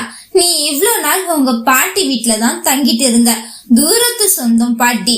அங்க உன்னோட தொல்லை தாங்க முடியாமதான் நீ எங்க யார் கூடயாவது ஓடிடுவியோ, யாரோட வாழ்க்கையாவது கெடுத்து பாவத்தை கொண்டு வந்து தலையில கட்டிடுவியோன்னு பயந்து போய் அந்த பாட்டி உங்க அம்மாவோடையே உன்னைய அனுப்பிச்சு விட்டுட்டாங்க. இங்க உன் ராசி நட்சத்திரம் ஜாதகத்தை பத்தி புரிஞ்சுக்கிட்டு சொந்தக்காரங்க எல்லாம் உன்னைய கிட்டவே சேர்க்காம பயந்து போய் ஒதுங்கிக்கிட்டாங்க. வேற வழியே இல்லாம உங்க அக்கா வந்து உனக்கு அடைக்கலம் கொடுத்திருக்கா. அவ புருஷனோட அழகுலையும் செல்வாக்குலையும் மயங்கி அவனை வலையில விழுக வைக்கணும்னு இப்படி நீ நினைக்கிற அதுக்கெல்லாமே அசர ஆள் இல்லைன்னு தெரிஞ்சுக்கிட்ட. அதனால எப்படியாவது வழிக்கு கொண்டு வந்துடணும். உன்னோட வெறி இப்போ ஏன் இடம் வரைக்கும் உன்னை இழுத்து கொண்டு வந்து நிப்பாட்டி இருக்கு. சரிதானே? ஒரு நிமிடம் திறந்த வாயை மூடுவதற்கு கூட மறந்து போய் அவள் சுந்தரமூர்த்தியை பார்த்து கொண்டிருந்தாள். என்னம்மா, சரியா? சரிங்க சாமி. சரிங்கதான் சாமி. அப்போ நான் கிளம்புறேன். உங்களை ஏமாத்தினதுக்கு மன்னிச்சிடுங்க. இருமா, எங்க கிளம்புற? நீ எதுக்காக வந்திருக்கன்னு தான் நான் சொல்லி இருக்கேன். அது என்னால முடியுமா முடியாதான் நான் உனக்கு செய்வேனா இல்லையாங்கிறதெல்லாம் நான் சொல்லவே இல்லையே. இதுல நீங்க வாய் திறந்து என்னைய திட்ட வேற செய்யணுமா சாமி? நீங்க எப்படி இவ்ளோ பக்தியா இத்தனை சாமிங்களுக்கு நடுவுல உட்காந்து மாந்திரிகம் பண்ணிட்டு இருக்கவரு? நானும் என்னோட சுயநலத்துக்காக சுயலாபத்துக்காக பொய் சொல்லி உங்ககிட்ட கேட்டு போக வந்திருக்கேன். கண்டிப்பா எனக்காக நீங்க செஞ்சு தர மாட்டீங்க. எதுக்கு வீணா நின்னுட்டு இருக்கணும்? நான் உனக்கு செஞ்சு தர மாட்டேன்னு சொல்லவே இல்லையேம்மா. நான் உனக்கு கண்டிப்பா செஞ்சு தருவேன். நீ ஆசைப்படுற உங்க அக்கா புருஷனை உனக்கு தான். ஆனா நீ எனக்கு பதிலுக்கு என்ன செய்வ? அதுதானே. என்ன சாமி வேணும்? காசெல்லாம் எங்க அக்கா கிட்ட இருந்து கேட்டு வாங்கிட்டு வரணும் சாமி. இப்ப வரைக்கும் என்னால முடிஞ்சது உங்களுக்கு கொடுக்கறது இந்த உடம்பு மட்டும்தான். உன் தேவைக்கு நீ அதையும் விற்க தயங்க மாட்டேங்கிறது எனக்கு நல்லாவே தெரியும். ஆனா நீ கன்னி பொண்ணு கிடையாது. நான் இங்க பயபக்தியா பூஜையோடு இருக்கிறவன். எனக்கு கன்னி பொண்ணுங்களை தொட்டுத்தான் பழக்கம். அதனால உன் உடம்பு எனக்கு தேவைப்படாது. ஆனா உன்னோட உதவி எனக்கு நிறையவே தேவைப்படும். புரியலைங்க சாமி. என்னோட உதவி? என்னால உங்களுக்கு என்ன உதவி செய்ய முடியும்? கொஞ்ச நேரத்துக்கு முன்னாடி என்னோட காவலாளி உன்னை நீ சொல்லி வர விஷயத்த நம்புனானா இல்லையா? என் பர்மிஷன் இல்லாம யாரையும் உள்ள விடக்கூடாது. அதுதான் அவனோட வேலை. அதையும் மீறி நீ கெஞ்சினதையும் உனக்கு பாவம் பார்த்துட்டு பயந்துட்டு திட்டு வாங்கினாலும் பரவாயில்லன்னு என்கிட்ட வந்து உன்னை பத்தி சொல்லி உனக்கு அனுமதி கேட்க வந்தானா இல்லையா? அது எதனால? உன் அப்பாவியான முகத்தினால, மயக்கிற மாதிரியான பேச்சினாலையும் தான். உன்னை பத்தி உண்மை தெரியாதவங்க 5 நிமிஷம் உன்கிட்ட பேசினா நீ இந்த உலகத்திலேயே நல்ல பொண்ணு, நல்ல பொண்ணுன்னு கண்டிப்பா சொல்லுவாங்க. உன்னை நம்பி அவங்க இங்க பக்கத்து தெருவை இல்ல அடுத்த தெருவை ஏன் அந்த செவ்வாய் கிரகம் வரைக்கும் கூட வருவாங்க. அந்த அளவுக்கு உனக்கு பேசி அவங்கள உன் பக்கத்துல இழுக்கக்கூடிய திறமை இருக்கு. அந்த திறமையதான் எனக்கு காணிக்கையா நான் கேக்குறேன். சொல்லுங்க சாமி, நான் என்ன பண்ணணும்? இந்த அறைக்குள்ள இதை தாண்டி உள்ள வந்தாதான் என்னால சில மாந்திரிக சக்திகளை செய்ய முடியும். ஆனா வெளியில இருக்கும்போது என்னால அந்த அளவுக்கு கொண்டு போக முடியாது. நான் யார இந்த அறைக்குள்ள வர வச்சு என்னோட மாந்திரிகத்தை அவங்கள உட்கொள்ள புகுத்தணும்னு நினைக்கிறேனோ அவங்கள வெளியில நீதான் பேசி உன்னோட திறமையால இந்த அறைக்குள்ள வரைக்கும் கூட்டிட்டு வர வைக்கணும். நீ அந்த மாதிரி வர வச்சுட்டேனா இந்த அறைக்குள்ள வந்துட்டாங்கன்னா யாரா இருந்தாலும் எப்படியும் உனக்கும் சரி எனக்கும் சரி பிரச்சனை வராம அவங்கள என்ன பண்ணணுமோ அதை நான் பண்ணிடுவேன். ஆனா இந்த கேட்டை தாண்டி நான் வெளியில போனா எனக்கு மாந்திரிக சக்தி எல்லாமே இருக்கும். ஆனா சொன்னதெல்லாம் ஆட்டி படைக்கிற அளவுக்கு காரணமா பெரும் சக்தியா இந்த அறைக்குள்ள மட்டும்தான் எனக்கு இருக்கு. நல்லா புரிஞ்சிருச்சு சாமி. நீங்க யாருக்கிட்ட பேசி இங்க கூட்டிட்டு வர சொல்றீங்களோ அவங்கள நான் நல்லவ மாதிரி பேசி நடிச்சு கூட்டிட்டு வரணும். அதுக்கப்புறம் அவங்கள உங்களோட ஆராய்ச்சிக்கு நீங்க பயன்படுத்திக்குவீங்க. அதனால எனக்கு எந்த பிரச்சனையும் வந்து விடாதுல சாமி? கண்டிப்பா வராது. எந்த தடையும் இல்லாம எந்த பிரச்சனையும் இல்லாம உன்னை பாதுகாக்க வேண்டியது என் பொறுப்பு. ஆனா நான் எப்ப யார எங்க கூட்டிட்டு வா எந்த இடத்துல இருந்து கூட்டிட்டு வரணும்னு சொல்றேனோ அங்க போய் நீ கூட்டிட்டு வரணும். அவங்கள பேசி மயக்கணும். அப்ப அந்த நேரம் எல்லாம் நீ வந்து ஃப்ரீயா இருக்கணும். அத நீதான் பாத்துக்கணும். சாமி, எங்க அக்கா வீட்டை பொறுத்த வரைக்கும் என் மாமா தான் அங்க எல்லாமே. எங்க அம்மா சொல்றது கூட அங்க நடக்காது. என் மாமா சொல்றதுதான் நடக்கும். நீங்க மந்திரிச்சு கொடுக்க போற தாயத்தினால என் மாமாவே என் வலையில விழுந்துருவாருங்கும் போது அந்த வீட்டுக்கு நான் தான் ராணி ஆகுவேன். அப்போ நான் எப்ப வேணாலும் வரலாம் போகலாம். நீங்க என்ன சொல்றீங்களோ அது அப்படியே நான் செஞ்சு முடிக்கலாம். எனக்கு அதனால எந்த பிரச்சனையும் எந்த கவலையும் பயமும் இருக்காது. எனக்கு தேவை மூச்சுக்கு 300 தடவை இந்துன்னு எங்க அக்கா பின்னாடியே சுத்தி வர எங்க மாமா ஏன் பின்னாடி சுத்தி வரணும்? எங்க அக்கா ஒரு ஜீவன் இருக்குதான்னு கூட அவர் பார்க்க முடியாத அளவுக்கு என் மேல பித்து புடிச்சு அலையணும். அவ்வளவுதான். கண்டிப்பா செஞ்சு தரேன். ஆமா, அக்கா அக்கான்னு வார்த்தைக்கு வார்த்தை இவ்வளவு சொல்றியே, அப்படியே அந்த அக்கா மேல உனக்கு என்னதாமா வெறுப்பு? ஏன் இப்படி அக்கா அக்கான்னு சொல்லிட்டு அவளை குழி தோண்டி புதைக்கணுங்கிற அளவுக்கு நினைக்கிற? வன்மோயா வன்மம். அவ அழகா இருப்பா. எங்க மத்த அக்காங்களை விட அவதான் ரொம்ப அழகா இருப்பா. ரொம்ப ரொம்ப கலராவும் இருப்பா. அதையும் தாண்டி அவளை பாக்குற யாரா இருந்தாலும் மகாலட்சுமி அவ மூஞ்ச பார்த்துதான் சொல்லுவாங்க. என்னை யாரும் மதிக்க கூட மாட்டாங்க. என்ன ஆரம்பத்துல இருந்து ராசி கெட்டவ அது இதுன்னு சொல்லி ஒதுக்கிதான் வச்சிருக்காங்களே தவிர இன்ன வரைக்கும் என்னை யாரும் நல்லவ அப்படின்னு சொன்னது கூட இல்ல. ஆனா எங்க அக்கா பிறந்ததுக்கு அப்புறம் தான் இது வந்துச்சு அது வந்துச்சு. செல்வம் மகாலட்சுமியே பிறந்திருக்கு. 4 பொம்பளை பிள்ளைக்கு அப்புறம் 5வது பொம்பளை பிள்ளையாதான் அவ பிறந்தா. அப்புறம் அவ மட்டும் அப்படி என்ன வசதி? அப்படித்தான் அவளை எல்லாரும் புகழ்றாங்கன்னு பார்த்தா அவ கல்யாண வாழ்க்கை அதுக்கு மேல கோலாகலமா அமைஞ்சிருக்குது. இப்படிப்பட்ட இவளுக்கு இவ்வளவு அழகான ஒரு வாழ்க்கையா நினைச்சு கூட பார்க்க முடியல. எவ்வளவு கம்பீரமான மனுஷன் எங்க மாமா. இவளை பார்த்து லவ் பண்ணி இவ பின்னாடியே அலைஞ்சு அப்பா இப்பயும் பின்னாடியே அலையிறது என்ன கொஞ்சிறது என்ன, ஒரு நகைக்கீரல் விழுக விடாம தாங்குறதெல்லாம் பார்க்கும்போது அப்படி பத்திக்கிட்டு வருது சாமி. அப்போ சுருக்கமா சொல்லணும்னா நீ உங்க அக்கா கொடுத்த முட்டையில வளர்ந்த நல்ல பாம்புன்னு சொல்ற. கொத்தாம விட மாட்டேங்கிற. சரி, நீ எப்படி போனா எனக்கு என்ன? உனக்கு தேவையானத நான் மந்திரிச்சு செஞ்சு தரேன். எனக்கு தேவையானத நீ செய்யணும், அவ்வளவுதான். கண்டிப்பா சாமி. முதல்ல இந்த திருநீரை கொண்டு உங்க மாமா சாப்பிடுற சாப்பாட்டுல கொஞ்சமா தூவி விடு. ரெண்டாவது இந்த கயிறு எப்படியாவது அவருக்கு கட்டி விட்டாலும் சரி, இல்ல அவரு தூங்குற இடத்துல நீ ஒளிச்சு வச்சாலும் சரி, ஒரே ஒரு நைட் அவர் தலைக்கு அடியிலையோ இல்ல அவர் உடம்புலயோ இந்த கயிறு ஒட்டி இருந்தா போதும். ஓரளவுக்கு 50% அவர் உங்க அக்கா கிட்ட இருந்து விலகிடுவாரு. ஐயோ, 50% தானா? அப்ப மீதி சாமி? அவசரப்படுற பத்தியா? போய் நான் சொல்றதெல்லாம் செய்யி. சில பொருள் உங்க மாமாவோடது வேணும், அதெல்லாம் எடுத்துக்கிட்டு வா. அப்பதான் அவர் முழுசா உனக்கு உன் பேச்சு கேக்குற மாதிரி வந்து நிப்பாரு. இந்த 50%லயே நாளைக்கு எனக்கு நீ ஒரு வேலையை செய்யணும். அது என்ன விஷயம் என்பத நாளைக்கு நீ இங்க வா, நான் சொல்றேன். சரிங்க சாமி என்று அந்த இடம் விட்டு நகர்ந்தாள் சங்கீதா. அத்தியாயம் 5. மா, டைம் ஆச்சு, நான் கேன்டீன்ல சாப்பிட்டுக்கிறேன். இன்னைக்கு சீக்கிரம் ஆபீஸ் போகணும். எடிட்டர் முக்கியமான மீட்டிங் வர சொல்லி இருக்காரு. ஹவுஸ் ஓனர் வந்தா ஈவினிங் வாடகை கொடுத்துடுறேன்னு சொல்லிடு. ரூம்ல புக்ஸ் எல்லாம் அப்படியே இருக்கட்டும், அடுக்கி வைக்கிறேன்னு எதையாச்சும் மாத்தி வச்சிடாத.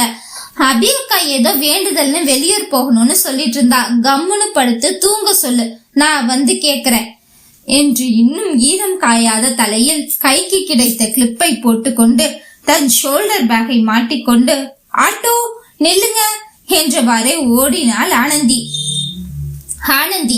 முடிவிலிகள் என்கின்ற வார இதழ் பத்திரிகையில் வேலைக்கு சேர்ந்து இன்றோடு 1 வருடம் ஆகிறது.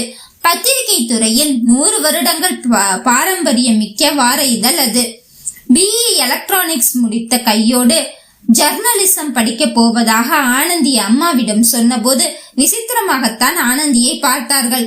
கல்லூரி காலத்திலேயே அந்த வார இதழின் மாணவர் பத்திரிகையாளர் திட்டத்தில் இணைந்து பல்வேறு கட்டுரைகளை ஆனந்தி எழுதியிருக்கிறாள். சிறு வயதிலிருந்து அவள் படித்திருந்த புத்தகங்கள் அவளை ஒரு முற்போக்குவாதியாக்கி இருக்கிறது. கல்லூரியில் 2ஆம் ஆண்டு 3ஆம் ஆண்டுகளில் அவள் பத்திரிகைக்காக எழுதிய கட்டுரைகளில் அனல் பறந்ததாக கல்லூரி வட்டாரங்களில் புகழடைந்திருக்கிறாள். கல்லூரி காலம் முடிந்தவுடன் ஜர்னலிசத்தில் ஒரு டிகிரி படித்து விட வேண்டும் என்று ஆசைப்பட்டு கொண்டிருந்தாள். முடிவிலியில் நிரந்தர பணியில் சேர்ந்து உலகமறியும் சிறந்த பத்திரிகையாளராக வேண்டும் என்பதே ஆனந்தியின் கனவாக இருந்தது. அது நிறைவேறியும் விட்டது. ஆட்டோக்காரர் கையில் 100 ரூபாய் தாளை திணித்துவிட்டு வேக வேகமாய் அலுவலகத்திற்குள் ஆனந்தி நுழைந்தாள். உள்ளே வந்ததுமே, அர்ஜுன், ஹே ஆனந்தி, எடிட்டர் உன்னை தேடிட்டு இருந்தாரு. தோ வரேன் என்று கர்ச்சீஃபில் முகத்தை துடைத்துவிட்டு முகத்தில் விழும் முடிக்கற்றையை ஒதுக்கிவிட்டு எடிட்டர் அறை கதவை திறந்தாள். மே ஐ? உள்ள வாங்க ஆனந்தி, உட்காருங்க என்றார் எடிட்டர். சார், முதல்ல கங்க்ராச்சுலேஷன் ஆனந்தி. வேலைக்கு சேர்ந்து இந்த 1 வருஷத்துல உங்க எழுத்து பெரிய அளவுல இம்ப்ரூவ் ஆகியிருக்கு, நிறைய விரிவடைஞ்சிருக்கு. பத்திரிகை துறையில நாம எவ்வளவு நேர்மையா இருக்கோமோ அதே அளவு ஆபத்துகளும் வந்து சேரும். இனி வரப்போற காலங்கள்ல வேறு விதமான சவால்களை எதிர்கொள்ள வேண்டி வரும். உங்க எழுத்துல இருக்கிற நேர்மை மக்களை கவர்ந்திருக்குன்னு தான் சொல்லணும். Thank you so much sir. உங்களை ஒரு புது ப்ராஜெக்ட்ல அசைன் பண்ணிருக்கோம். அடுத்த மாசத்துல இருந்து அந்த புதிய தொடர் வெளிவர மாதிரி பிளான் பண்ணிருக்கோம். தமிழ்நாடு முழுக்க இன்னும் விளக்கப்படாம இருக்க பல அமானுஷங்களை தேடி புறப்பட்டு அந்தந்த இடங்கள்லயே தங்கி அதோட உண்மையை கண்டறிஞ்சு அதுக்கு பின்னாடி இயங்குற போலி சாமியார்களை மற்றும் தீய சக்திகளை அடையாளம் கண்டு வர்றதுதான் இந்த தொடர். இந்த தொடருக்கு ஒரு ஃப்ரெஷ் மைண்ட், முற்போக்கு சிந்தனை உள்ள ஒருத்தர் தான் ஹெட்டா இருக்கணும் முடிவு பண்ணி எல்லாரும் சேர்ந்து சொன்ன பெயர் ஆனந்தி தான். Thank you so much sir, thank you so much என்று ஆனந்தி மனதிற்குள்ளேயே வானத்திற்கும் பூமிக்கும் குதித்து கொண்டிருந்தாள். வேலைக்கு சேர்ந்த முதல் வருடத்திலேயே இவ்வளவு பெரிய ப்ராஜெக்ட் அவ்வளவு லேசி இல்லை என்பதை அறிந்திருந்தாள். அதற்கு பின்னால் இருந்த ஆபத்தையும் அவள் உணராமல் இல்லை. முதல் பகுதிக்காக நீங்க அம்பாசமுத்திரம் போற மாதிரி இருக்கும். முதல் கேஸ் அங்கதான் உங்களுக்கு அங்கேயே தங்கி வேலை பார்க்கிற சூழல்ல இருக்கும் கொஞ்ச நாள். மறுபடியும் சொல்லிடுறேங்க, இது ரொம்ப சவால் மிகுந்த தொடர். ஓகே சார், நம்ம டீமோட கிளம்புறதுக்கு என்னென்ன ரெடி பண்ணணுமோ அதை நீங்க பண்ணுங்க சார். ஓகேமா, உங்க டீமுக்கு ஹெல்ப்பரா அர்ஜுன் உங்க கூட தான் வரப்போறார். அது மட்டும் இல்லாம இன்னும் ஒரு 4 மெம்பர்ஸ் நீங்க 4 பேரும் சேர்ந்துதான் அந்த தொடரை எழுத போறீங்க. சோ உங்களுக்கு ஹெல்ப்பா இருக்கிறதுக்காக அங்க ஒரு வீடு பார்த்திருக்கோம். அங்கே நீங்க 4 பேரும் தங்கிக்கலாம். இல்ல அங்க உங்களுக்கு இஷ்டம் இல்லனா தட் யுவர் விஷ், வெளியில கூட தங்கிக்கலாம். பட் உங்களோட சேஃப்டி எங்களுக்கு ரொம்ப முக்கியம். எங்க போறதா இருந்தாலும் எங்களுக்கு இன்ஃபார்ம் பண்ணிட்டு தான் போகணும். ஏன்னா நீங்க போக போறது official trip. Okay sir, no problem. Arjun கூட வர்றதுனால பாதுகாப்பு விஷயத்துல நீங்க மெனக்கடணும்னு அவசியமே இல்ல. ஆஸ் அ டீம் ஹெட்டா நான் எல்லாத்தையும் உங்க பார்வைக்கு கொண்டு வந்துருவேன். அப்டேட் சப்மிட் பண்ண வேண்டியது என் பொறுப்பு. தென் பை த பை அந்த தொடருக்கு என்ன தலைப்பு வைக்கலாம் சார்? அது சம்பந்தமா நான் பார்க்க போற ஆள் யாரு, டீடைல்ஸ்லாம் அதெல்லாம் சொல்லாம அனுப்ப முடியுமா? தொடர் தலைப்பு நீங்களே முடிவு பண்ணிக்கோங்க. இது அமானுஷ்ய சம்பந்தமா இருக்கிறதுனால நம்ம பத்திரிக்கை பேரு முடிவிலிகள் சரியா வரும்னு என்னோட ஐடியா. பட் ஷோ டைரக்டர், உங்க சுதந்திரத்துல நான் தலையிட மாட்டேன். நீங்க சந்திக்க போற ஆளோட பேரு சுந்தரமூர்த்தி. அவரோட சுந்தரமூர்த்தி பவனம் அப்படிங்கிற இடம் தான் அவர் இருக்கிற இடம்.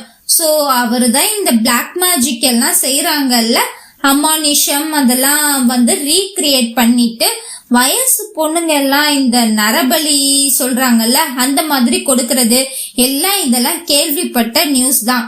எந்த அளவுக்கு உண்மைன்னு தெரியாது. அண்ட் அவர் மேல ஒரு போலீஸ் கேஸோ இல்ல ஒரு மக்களோட கம்ப்ளைண்ட் கூட இல்ல. இதெல்லாம் வெளியில இருந்து வந்த விஷயம்தான். சோ அவரை ஹேண்டில் பண்ணும்போது ரொம்ப கேர்ஃபுல்லா ஹேண்டில் பண்ணணும். மத்த கேஸ் ஹேண்டில் பண்ற மாதிரி அக்யூஸ்ட ட்ரீட் பண்ற மாதிரி எல்லாம் நம்ம அவரை நெருங்க முடியாது.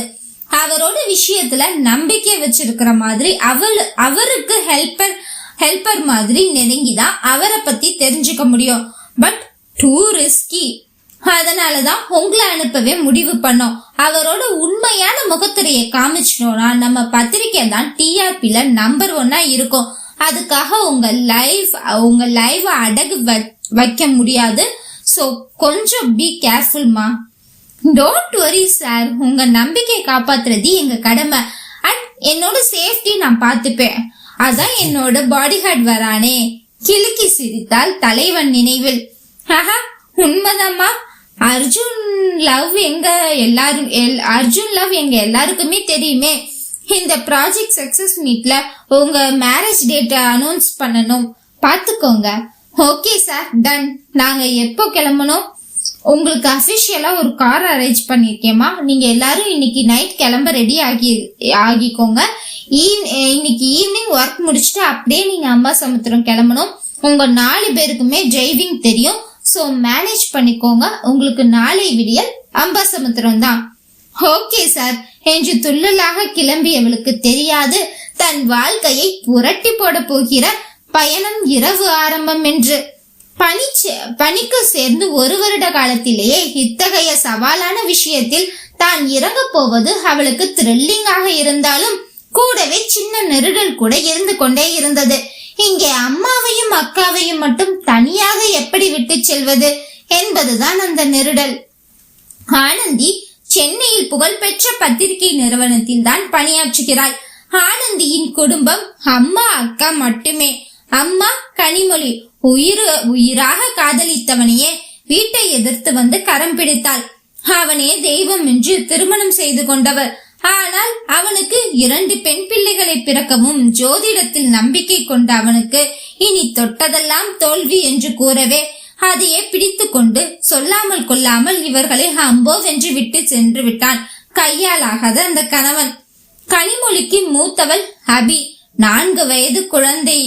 ஆனால் 2வது பிள்ளை ஆனந்தியோ 1 வயது கூட பூர்த்தியாகாத கைக்குழந்தை. இவர்களை வைத்துக் கொண்டு அந்த சென்னையில் நாம் எங்கு செல்வது, என்ன வேலை செய்வது என்று ஒன்னும் புரியாமல் தத்தளித்துக் கொண்டிருக்கும் போதுதான் அர்ஜுனனின் அன்னை சுபத்ரா நட்பு கிடைத்தது. சென்னையில் ஒரு சேர தையல் கடை வைத்திருப்பவர்தான், ஒரு சேரியில் தையல் கடை வைத்திருப்பவர்தான் சுபத்ரா. அர்ஜுன் 5 வயது குழந்தை, பள்ளி செல்ல ஆரம்பித்த பருவம். தந்தை ஏதோ நோய்வாய்ப்பட்டு இறக்கவே சுபத்ரா தையல் கலை மூலம் தன் குழந்தையை படிப்பிற்காக போராட ஆரம்பித்த சமயம், தன்னை போலவே வாழ்க்கையில் நிர்மூலமாக இருக்கும் கனிமொழியை தோழியாக பாவித்து கைப்பற்றி தூக்கிவிடும் பொருட்டு தையல் கலையை அவருக்கு சொல்லிக் கொடுத்து தன் கூடவே வைத்துக் கொண்டாள் சுபத்ரா. அதற்கு காரணம் கனிமொழியின் இரக்க குணம், இருப்பதை பகிர்ந்து கொடுக்கும் குணமும் கொண்டவள். அது மட்டும் இல்லாமல் இளமையோடு இருக்கும் அவளுக்கும் ஓநாய்கள் தொல்லை அதிகம். அதனாலேயே தன்னோடு இருத்தி கொண்டார். கவர்மெண்ட் பள்ளிக்கூடத்தில் தான் அர்ஜுன் ஆரம்ப பள்ளி சேர்த்திருந்தார் சுபத்ரா. அப்பொழுதுதான் தையல் ஆரம்பித்ததால் வரும் வருமானம் வாய்க்கும் வயிற்றுக்கும் சரியாக இருந்தது. அர்ஜுன் படிக்கும் பள்ளியிலேயே அபியும் சேர்ந்து விட்டார். அபியின் தாய் கனிமொழி. அபி அர்ஜுன் 1 வருடமே வயது இடைவெளி என்பதால் எப்போதும் ஒன்றாகவே சுற்றி திரிவார்கள். சிறந்த தோழர்களாகவே தோள் மீது கை போட்டு சுற்றும் அளவிற்கு தோழர்களாக நெருங்கி பழகினார்கள். ஆனால் அர்ஜுனுக்கு கூடவே சுற்றும் அபியை விட பூக்குவியலாக கையில் இருக்கும் ஆனந்தி மீது கொள்ளை பிரியம். பாப்பா பாப்பா என்று அழைத்தாலும் அவளுக்கு நானே பொறுப்பு என்பது அவன் மனதில் ஏனோ ஆரம்பத்தில் இருந்தே பதிந்து போன விஷயமாக இருந்தது. அபிக்கும் அர்ஜுனுக்கும் தங்களுடைய தந்தை உலகில் இல்லை என்பது புரியும். சிலது புரியாத வயதுதான். ஆனாலும் அவர்கள் ஏற்றுக்கொள்ள பழகி கொண்டார்கள். ஆனால் ஆனந்தி முற்றிலும் சிறியவள். அவள் வளர்ந்து தன் தந்தை எங்கே என்று ஒவ்வொரு முறை கேட்டு அழுகும் பொழுதெல்லாம் வெளியில் விளையாடும் குழந்தைகளின் தந்தை வந்து அழைத்து செல்லும் போதுதான் தன் தந்தையை பார்க்க வேண்டும் என்று அடம் பிடிக்கும் பொழுதெல்லாம் அர்ஜுன் மனம் தாழாமல் அவளுக்கு தந்தை என்று, இனி அவளுக்கு எல்லாமும் அவன்தான் என்றும் கூறி அவளை தன் நெஞ்சோடு அணைத்துக் கொண்டு வருவான். நாளடைவில் அந்த அணைப்பு ஆனந்திக்கு பாதுகாப்பு உணர்வை அளிப்பதாக இருந்தது. குழந்தையின் விவரம் தெரியாத வயதில் பல நேரம் அர்ஜுனை அஜ்ஜு அப்பா என்றுதான் அழைப்பாள். ஆனந்தியிடம் உன் தந்தை பெயர் கேட்டாலும் அர்ஜுனன் என்று சொல்லும் அளவு அவள் இவனைதான் தந்தையாக பார்த்தாள். அர்ஜுன் தனக்கு கிடைக்கும் சிற்றுண்டிகளை கூட எடுத்து வைத்து ஆனந்திக்கு ஊட்டிவிட்டு அழகு பார்ப்பான். தன்னுடைய ஆடைகளை நேர்த்தியாக துவைத்து ஆனந்திற்கு அணிவித்து புத்தாடை என்று கூறி அவளின் எத்துப்பல் சிரிப்பில் தன்னை மறப்பான். அவர்கள் சம்பாத்தியம் குறைவாக இருப்பதால் வறுமை சற்று தெரியத்தான் செய்தது. ஆனாலும் 2 அன்னைமார்களும் தங்கள் குழந்தைகளின் வயிற்றை வாட விடாமல் பார்த்து கொண்டார்கள். மற்றபடி ஆடம்பர பொம்மைகள், அதிக புத்தாடைகள் இதை வாங்கிக் கொள்ளும் அளவு வசதி அவர்களுக்கு இல்லை. இதில் ஒரே நல்லது என்றால் 2 குடும்பமும் ஒரே வீட்டில் இருப்பதால் நிறைய செலவுகள் மிச்சப்படுத்தப்பட்டன. ஆனால் அதையும் தாண்டி வாடகை, வீட்டு செலவு என்று இருவரின் சம்பாத்தியம் அதுக்கே சரியாக இருந்தது. இவர்கள் அரசு பள்ளிதான் என்பதால் பெரிதாக செலவுகள் எதுவும் இல்லை. வீட்டிலேயே அர்ஜுன் அபி இருவரும் தாய்மார்களே ஒருவருக்கொருவர் சொல்லிக் கொடுத்து நன்றாக படிக்க வைத்தார்கள். 2 தாய்களுக்கும் அர்ஜுனும் அபியும் பழகுவது தோழர்களாக தெரிந்தாலும் வளர்ந்து வந்த பிறகு கணவன் மனைவியாக பார்க்க வேண்டும் என்ற ஆசை இருந்தது. அதனாலேயே ஆனந்தியை அர்ஜுனை அப்பா என்று அழைக்காமல் மாமா என்று அழைக்க வேண்டும் என்று வலியுறுத்தி சொல்லிக் கொடுத்தார்கள். ஆனால் அர்ஜுனுக்கு அந்த வயதில் என்ன புரிந்ததோ தெரியாது. அவளை தொந்தரவு செய்யக்கூடாது, அவளுக்கு பிடிக்கும்படிதான் என்னை கூப்பிடுவாள், ஆனந்திக்கு எல்லாமும் நானாகத்தான் இருப்பேன் என்று கூறிவிட்டான். இதெல்லாம் நடக்கும்போது அவர்களுக்குள் பெரிய வயதெல்லாம் இல்லை. மிஞ்சி போனால் 10-12 வயதுக்குள்ளாகத்தான் இருக்கும். அதற்குள்ளேயே தந்தை இல்லாத காரணத்தினாலோ தாங்கள் பட்ட குடும்ப கஷ்டத்தினாலோ நன்றாகவே பக்குவப்பட்டவர்களாக இருந்தார்கள். தாய் குறை வருவது புரிவதில்லை என்றாலும் தான் ஆனந்திக்கு மட்டுமே சொந்தம் என்று அந்த பிஞ்சு மூளை பதிய வைத்துக் கொண்டது. அத்தியாயம் 6. நள்ளிரவு நேரம். கார் விழுப்புரம் தாண்டி சென்று கொண்டிருந்தது. அர்ஜுன் காரை ஓட்ட ஆனந்தி, சுஜிராம் மூவரும் ஆழ்ந்த உறக்கத்தில் மூழ்கி போயிருந்தார்கள். அர்ஜுனுக்கும் சிறிது கண்ணை கட்ட தொடங்கி இருந்தது. ஒரு டீ குடித்தால் தேவலாம் என்று நினைத்தான். ஆளரவமற்ற சாலை பகுதி. அவ்வப்போது கடந்து செல்லும் வாகனங்களை தவிர சாலையின் இரு மருங்கிலும் இருட்டை தவிர வேறெதுவும் இல்லை. சிறிது தொலைவு சென்ற பின்னர் ஒரு பச்சை விளக்கு கண்ணில் பட்டது. பிரம்மாண்டமான ஆலமரம் ஒன்றின் எதிர்புறத்தில் அந்த தேநீர் கடை தனித்திருந்தது. அப்படா என்பது போல் அர்ஜுன் காரை அந்த ஆலமரத்தடியில் ஓரம் கட்டினான். சுஜியும் ராமும் விழித்து கொண்டார்கள். ஆனந்திக்கு தூக்கம் கலையவில்லை. சரி, தூங்கட்டும் என்று மூவரும் இறங்கி அந்த சாலையை கடந்து கடைக்கு சென்றார்கள். மண் சுவரும் ஓலை குடிசையுமாய் ஒரு சிறிய தேநீர் கடையது. 4 மேசைகளும் ஒரு நீளமான மண்ணாலான திண்ணை போன்ற இருக்கையும், உயரமான மேசையில் பாய்லரும் ஸ்டவ் அடுப்பும், கண்ணாடி புட்டியில் பட்டர் பிஸ்கெட்களும் தான் தேநீர் கடை என்று உறுதிப்படுத்தியது. பாய்லரில் தண்ணீர் கொதித்து கொண்டிருந்தது. எனினும் கடையில் மனிதர்கள் என்று ஒருவரும் இல்லை. இந்த நள்ளிரவில் கடையை திறந்து போட்டுவிட்டு எங்கே போயிருக்க வேண்டும்? யாராவது வருவார்களா என்று அர்ஜுன், ராம், சுஜி மூவரும் மண்ணிருக்கையில் அமர்ந்திருந்தார்கள். அன்றைய நாளின் சுவாரஸ்யங்கள், வரப்போகும் நாட்களின் எதிர்பார்ப்புகள் யாவையும் பேசி சிரித்து கதைத்துக் கொண்டிருந்தார்கள். ஆனந்தி காரில் ஆழ்ந்து உறங்கிக் கொண்டிருந்தாள். ஆலமர இலைகள் அசையும் ஓசை கேட்கும் அளவு மயான அமைதியுடன் இருந்தது அந்த பகுதி. காற்றில் எங்கிருந்தோ வந்த தாழம்பூ மனம் ஆனந்தியின் ஆசையை துளைத்தது. உறக்கத்தில் இருந்தவளுக்கு அது கெட்ட கனவுகளை உண்டாக்கியது. துர்மரணங்கள் பற்றிய நினைவுகளை தூண்டியது. நாக்கை அறுத்து கொண்டு ஓடி வரும் ஒரு தெய்வம் ஓடி வந்தது. அபியக்கா ஏனோ மூலையில் உட்கார்ந்து அழுது கொண்டிருந்தாள். அம்மா வெள்ளை புடவையில் நெற்றி நிறைய குங்குமத்தோடு இறந்து கிடந்தாள். கழுத்தில் இருந்து கால்வரை ருத்ராட்சங்கள் அணிந்த நபர் யாரோ அவள் வயிற்றை கத்தியால் குத்தி கொண்டிருந்தாள். திடுக்கெட்டு கண் விழித்த ஆனந்தி தனது வயிற்றை தொட்டு பார்த்து கொண்டாள். உடை நனைந்திருந்தது. ரத்தம் எதுவும் இல்லை. ஏசி போட்ட காரில் ஆடை நினையும் அளவு ஆனந்திக்கு வியர்த்திருந்தது. கனவு என்று தன் முன் சீட்டை முட்டி கொண்டாள். அப்பொழுதுதான் பெருச்சை வந்ததற்கென வந்தார் போல தான் மட்டும் தனியாய் காரில் இருந்ததை உணர்ந்தாள். யார் கண்ணாடி இறக்கி சுற்றுமுற்றும் பார்த்தாள். ஒரு பக்கம் ராட்சசன் போன்று ஆலமரம், மறுபக்கம் சிறிய குடிசை கடை, இடையில் நீளமான பாம்பை போன்ற சாலை.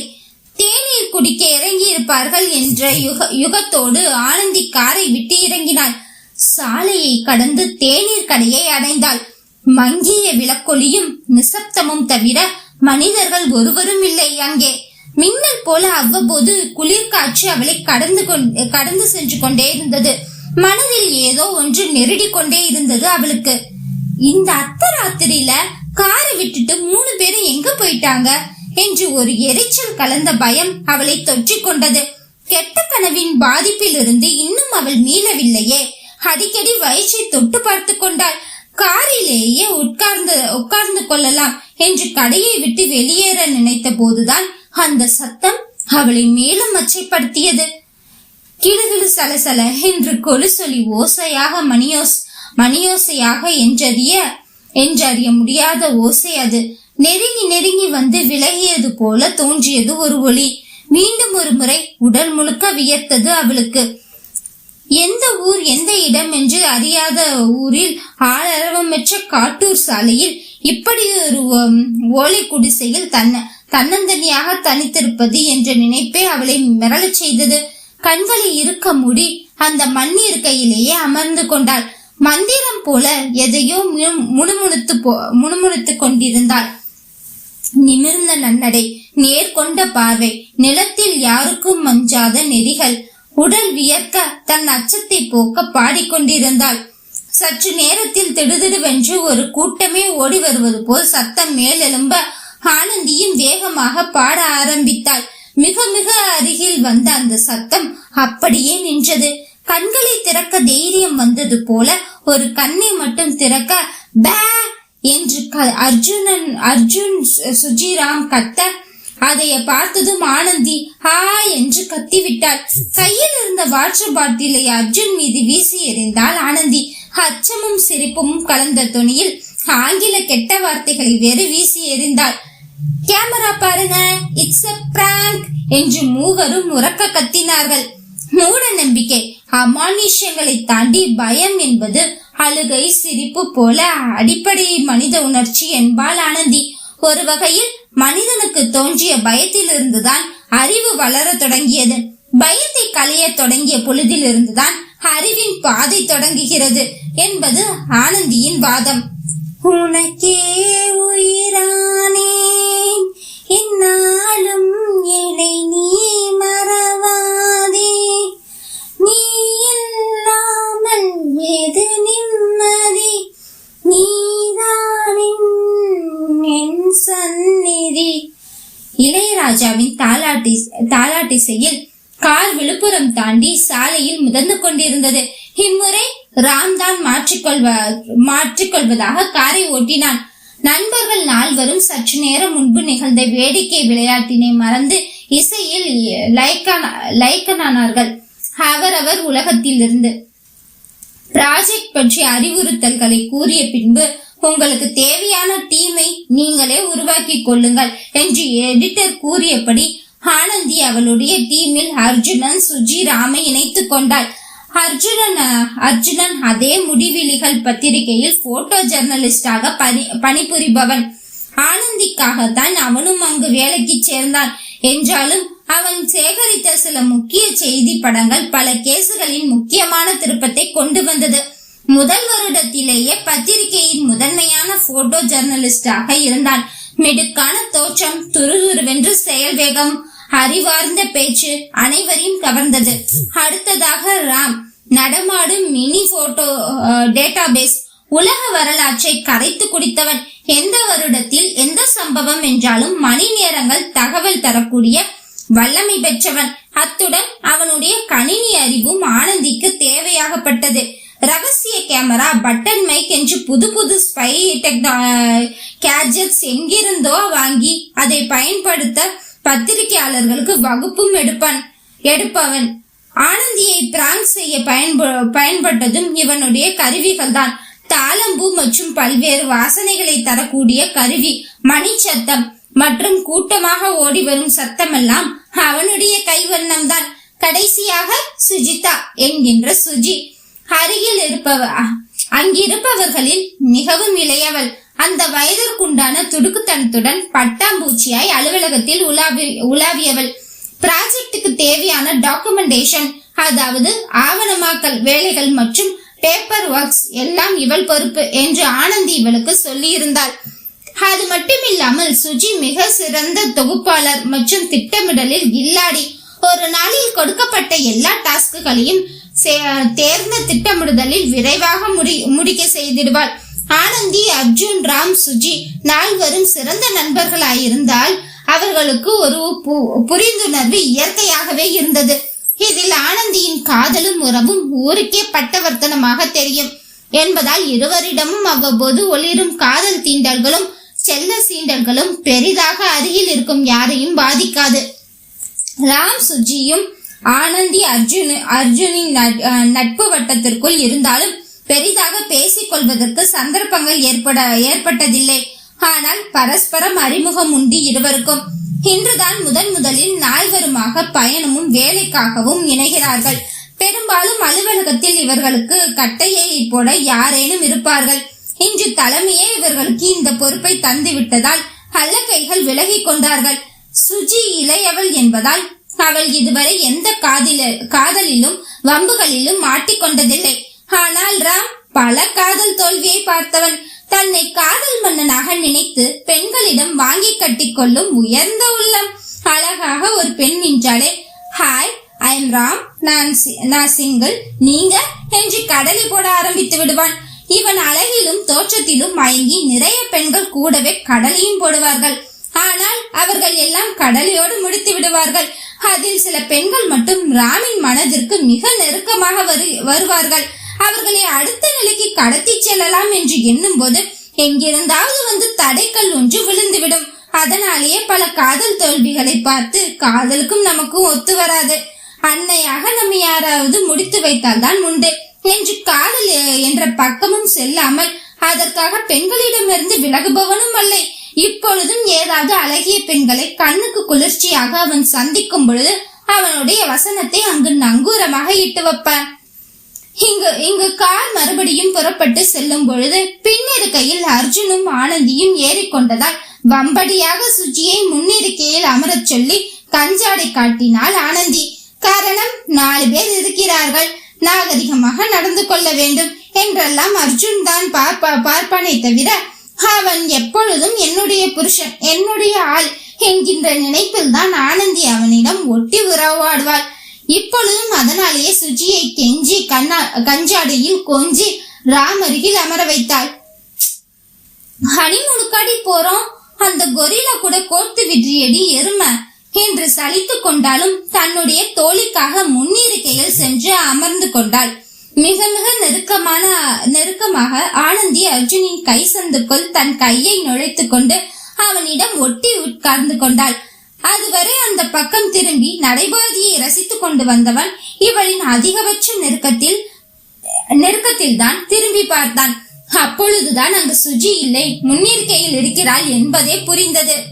அம்லு, நகர்ந்து உட்காரு, 2 பேரும் இருக்காங்க, இல்ல என்ன அம்லு இதெல்லாம் என்று செல்லமாக சலித்து கொள்ளத்தான் முடியுமே தவிர அர்ஜுன் கொஞ்சம் வேகமாக பேசினாலும் ஆனந்தியின் முகம் கூம்பிவிடும். பேய் நேரிலே வந்தால் கூட பந்தாடுவேன் என்று வீரவசனம் பேசுபவள், யார் சண்டைக்கு வந்தாலும் ஒற்றை பெண்ணாக நின்று அவர்களை தெறிக்க விட்டு ஓட வைப்பவள், ஏனோ அர்ஜுனின் ஒரு கோப பார்வை கூட தாங்க மாட்டாள், அழுது விடுவாள். காதல் பைத்தியம் என்பதை விட காதல் பித்து அர்ஜுன் மேல் அவளுக்கு. அவங்க ஒன்னும் நம்மள கவனிக்கல. உன் பிரீத் இல்லாம மூச்சு முட்டுது அர்ஜு, பிளீஸ் ஒரே ஒரு டீப் கிஸ் போதும். 2 hours உன்னை தொல்லையே பண்ண மாட்டேன்டா, பிளீஸ் புஜிமா, நீட் யுவர் கிஸ் டா, பிளீஸ் பிளீஸ் பிளீஸ். அப்போதுதான் தாகமாய் இருக்கிறது என்று ஒரு கையால் ஸ்டேரிங்கை பிடித்துக் கொண்டு மறு கையால் தண்ணீர் பாட்டிலில் திறந்து வாய் வைத்தராம். இவளின் பேச்சு கேட்டு குபீர் என்று வாயில் ஊற்றிய தண்ணீரை கீழே துப்பிவிட்டு சடனாக பிரேக்கை போட்டு விட்டான். மூவரும் இதை எதிர்பார்க்காததால் ஒவ்வொருவரும் ஒவ்வொரு திசையில் சென்று முட்டி கொண்டார்கள். நாயே, பிரேக்கும் இஷ்டத்துக்கு போடாதடா. இது அர்ஜுன். பண்ணாட, கண்ணு எங்க வச்சிருக்க? இது ஆனந்தி. முறைப்பு, வெறும் முறைப்பு. அந்த முறைப்பில் 1000 பீப் வார்த்தைகள் ஒளிந்திருந்தன சுஜியிடம். சாரி மச்சான். ஏண்டி குந்தாணி, கார்ல 2 வயசு பிள்ளைங்க வச்சுக்கிட்டு என்னடி பேசிட்டு இருக்க? நீ ஏண்டா காத கழட்டி இங்க போட்டிருக்க? தூ, மூடிட்டு வண்டிய ஓட்டு என்று ராமுவுக்கு பதில் கூறினாலும் அவள் கண்கள் அர்ஜுனின் இதழ் தான் பார்த்து கொண்டிருந்தது. அர்ஜுனுக்கு தான் தெரியுமே, ஆனந்தியின் பிடிவாதம், இடம்பொருள் ஏவல் அவளுக்கு கிடையாது. அவள் எப்பொழுதெல்லாம் தன்னுடைய அருகாமையை விரும்புகிறாளோ அப்பொழுதெல்லாம் யார் இருக்கிறார்கள் என்பது கூட தெரியாமல் மடியில் ஏறி அமர்ந்து விடுவாள். இதனால் பல நேரங்களில் சங்கோச்சப்பட்டது என்னவோ அர்ஜுன் தான். அர்ஜுனுக்கு புரிந்து விட்டது, எப்படியும் முத்தம் கொடுக்காமல் விடமாட்டாள் என்று. அதனால் இவர்களுக்கு முன் கொடுக்கவும் கூச்சமாக இருந்தது. சுஜி நாசுக்காக உறக்கத்திற்கு அணியும் கருப்பு மாஸ்கை எடுத்து கண்ணில் மாட்டிக்கொண்டு சீட்டை தளர்வாக வைத்து படுத்து விட்டாள். காதில் தன் மொபைலை இணைத்து ப்ளூடூத் மாட்டிக்கொண்டு பாடல்களை ஒளிபரப்பி விட்டு, என்னால் உங்களுக்கு தொந்தரவு இல்லை என்பதை போல். ஆனால் வளர்ந்து கெட்ட மாடு ராம், இவள் ஏன் இப்படி வித்தியாசமாக பண்ணுகிறாள் என்று சுஜியை குறுகுறு என்று பார்த்தானே தவிர அர்ஜுனுக்கும் ஆனந்திக்கும் தனிமை கொடுக்க அவன் யோசிக்கவே இல்லை. டேய், இறங்கி போய் சிச்சு போயிட்டு வா. இது அர்ஜுன். இல்ல மச்சான், வரல. ஆனந்தி அர்ஜுனை இடித்து கொண்டு அமர்ந்திருந்ததால் இன்னும் 5 நிமிடம் தாமதமானாலும் அவள் எப்பொழுதும் பண்ணும் கிறுக்குத்தனம் பண்ணி விடுவாள்.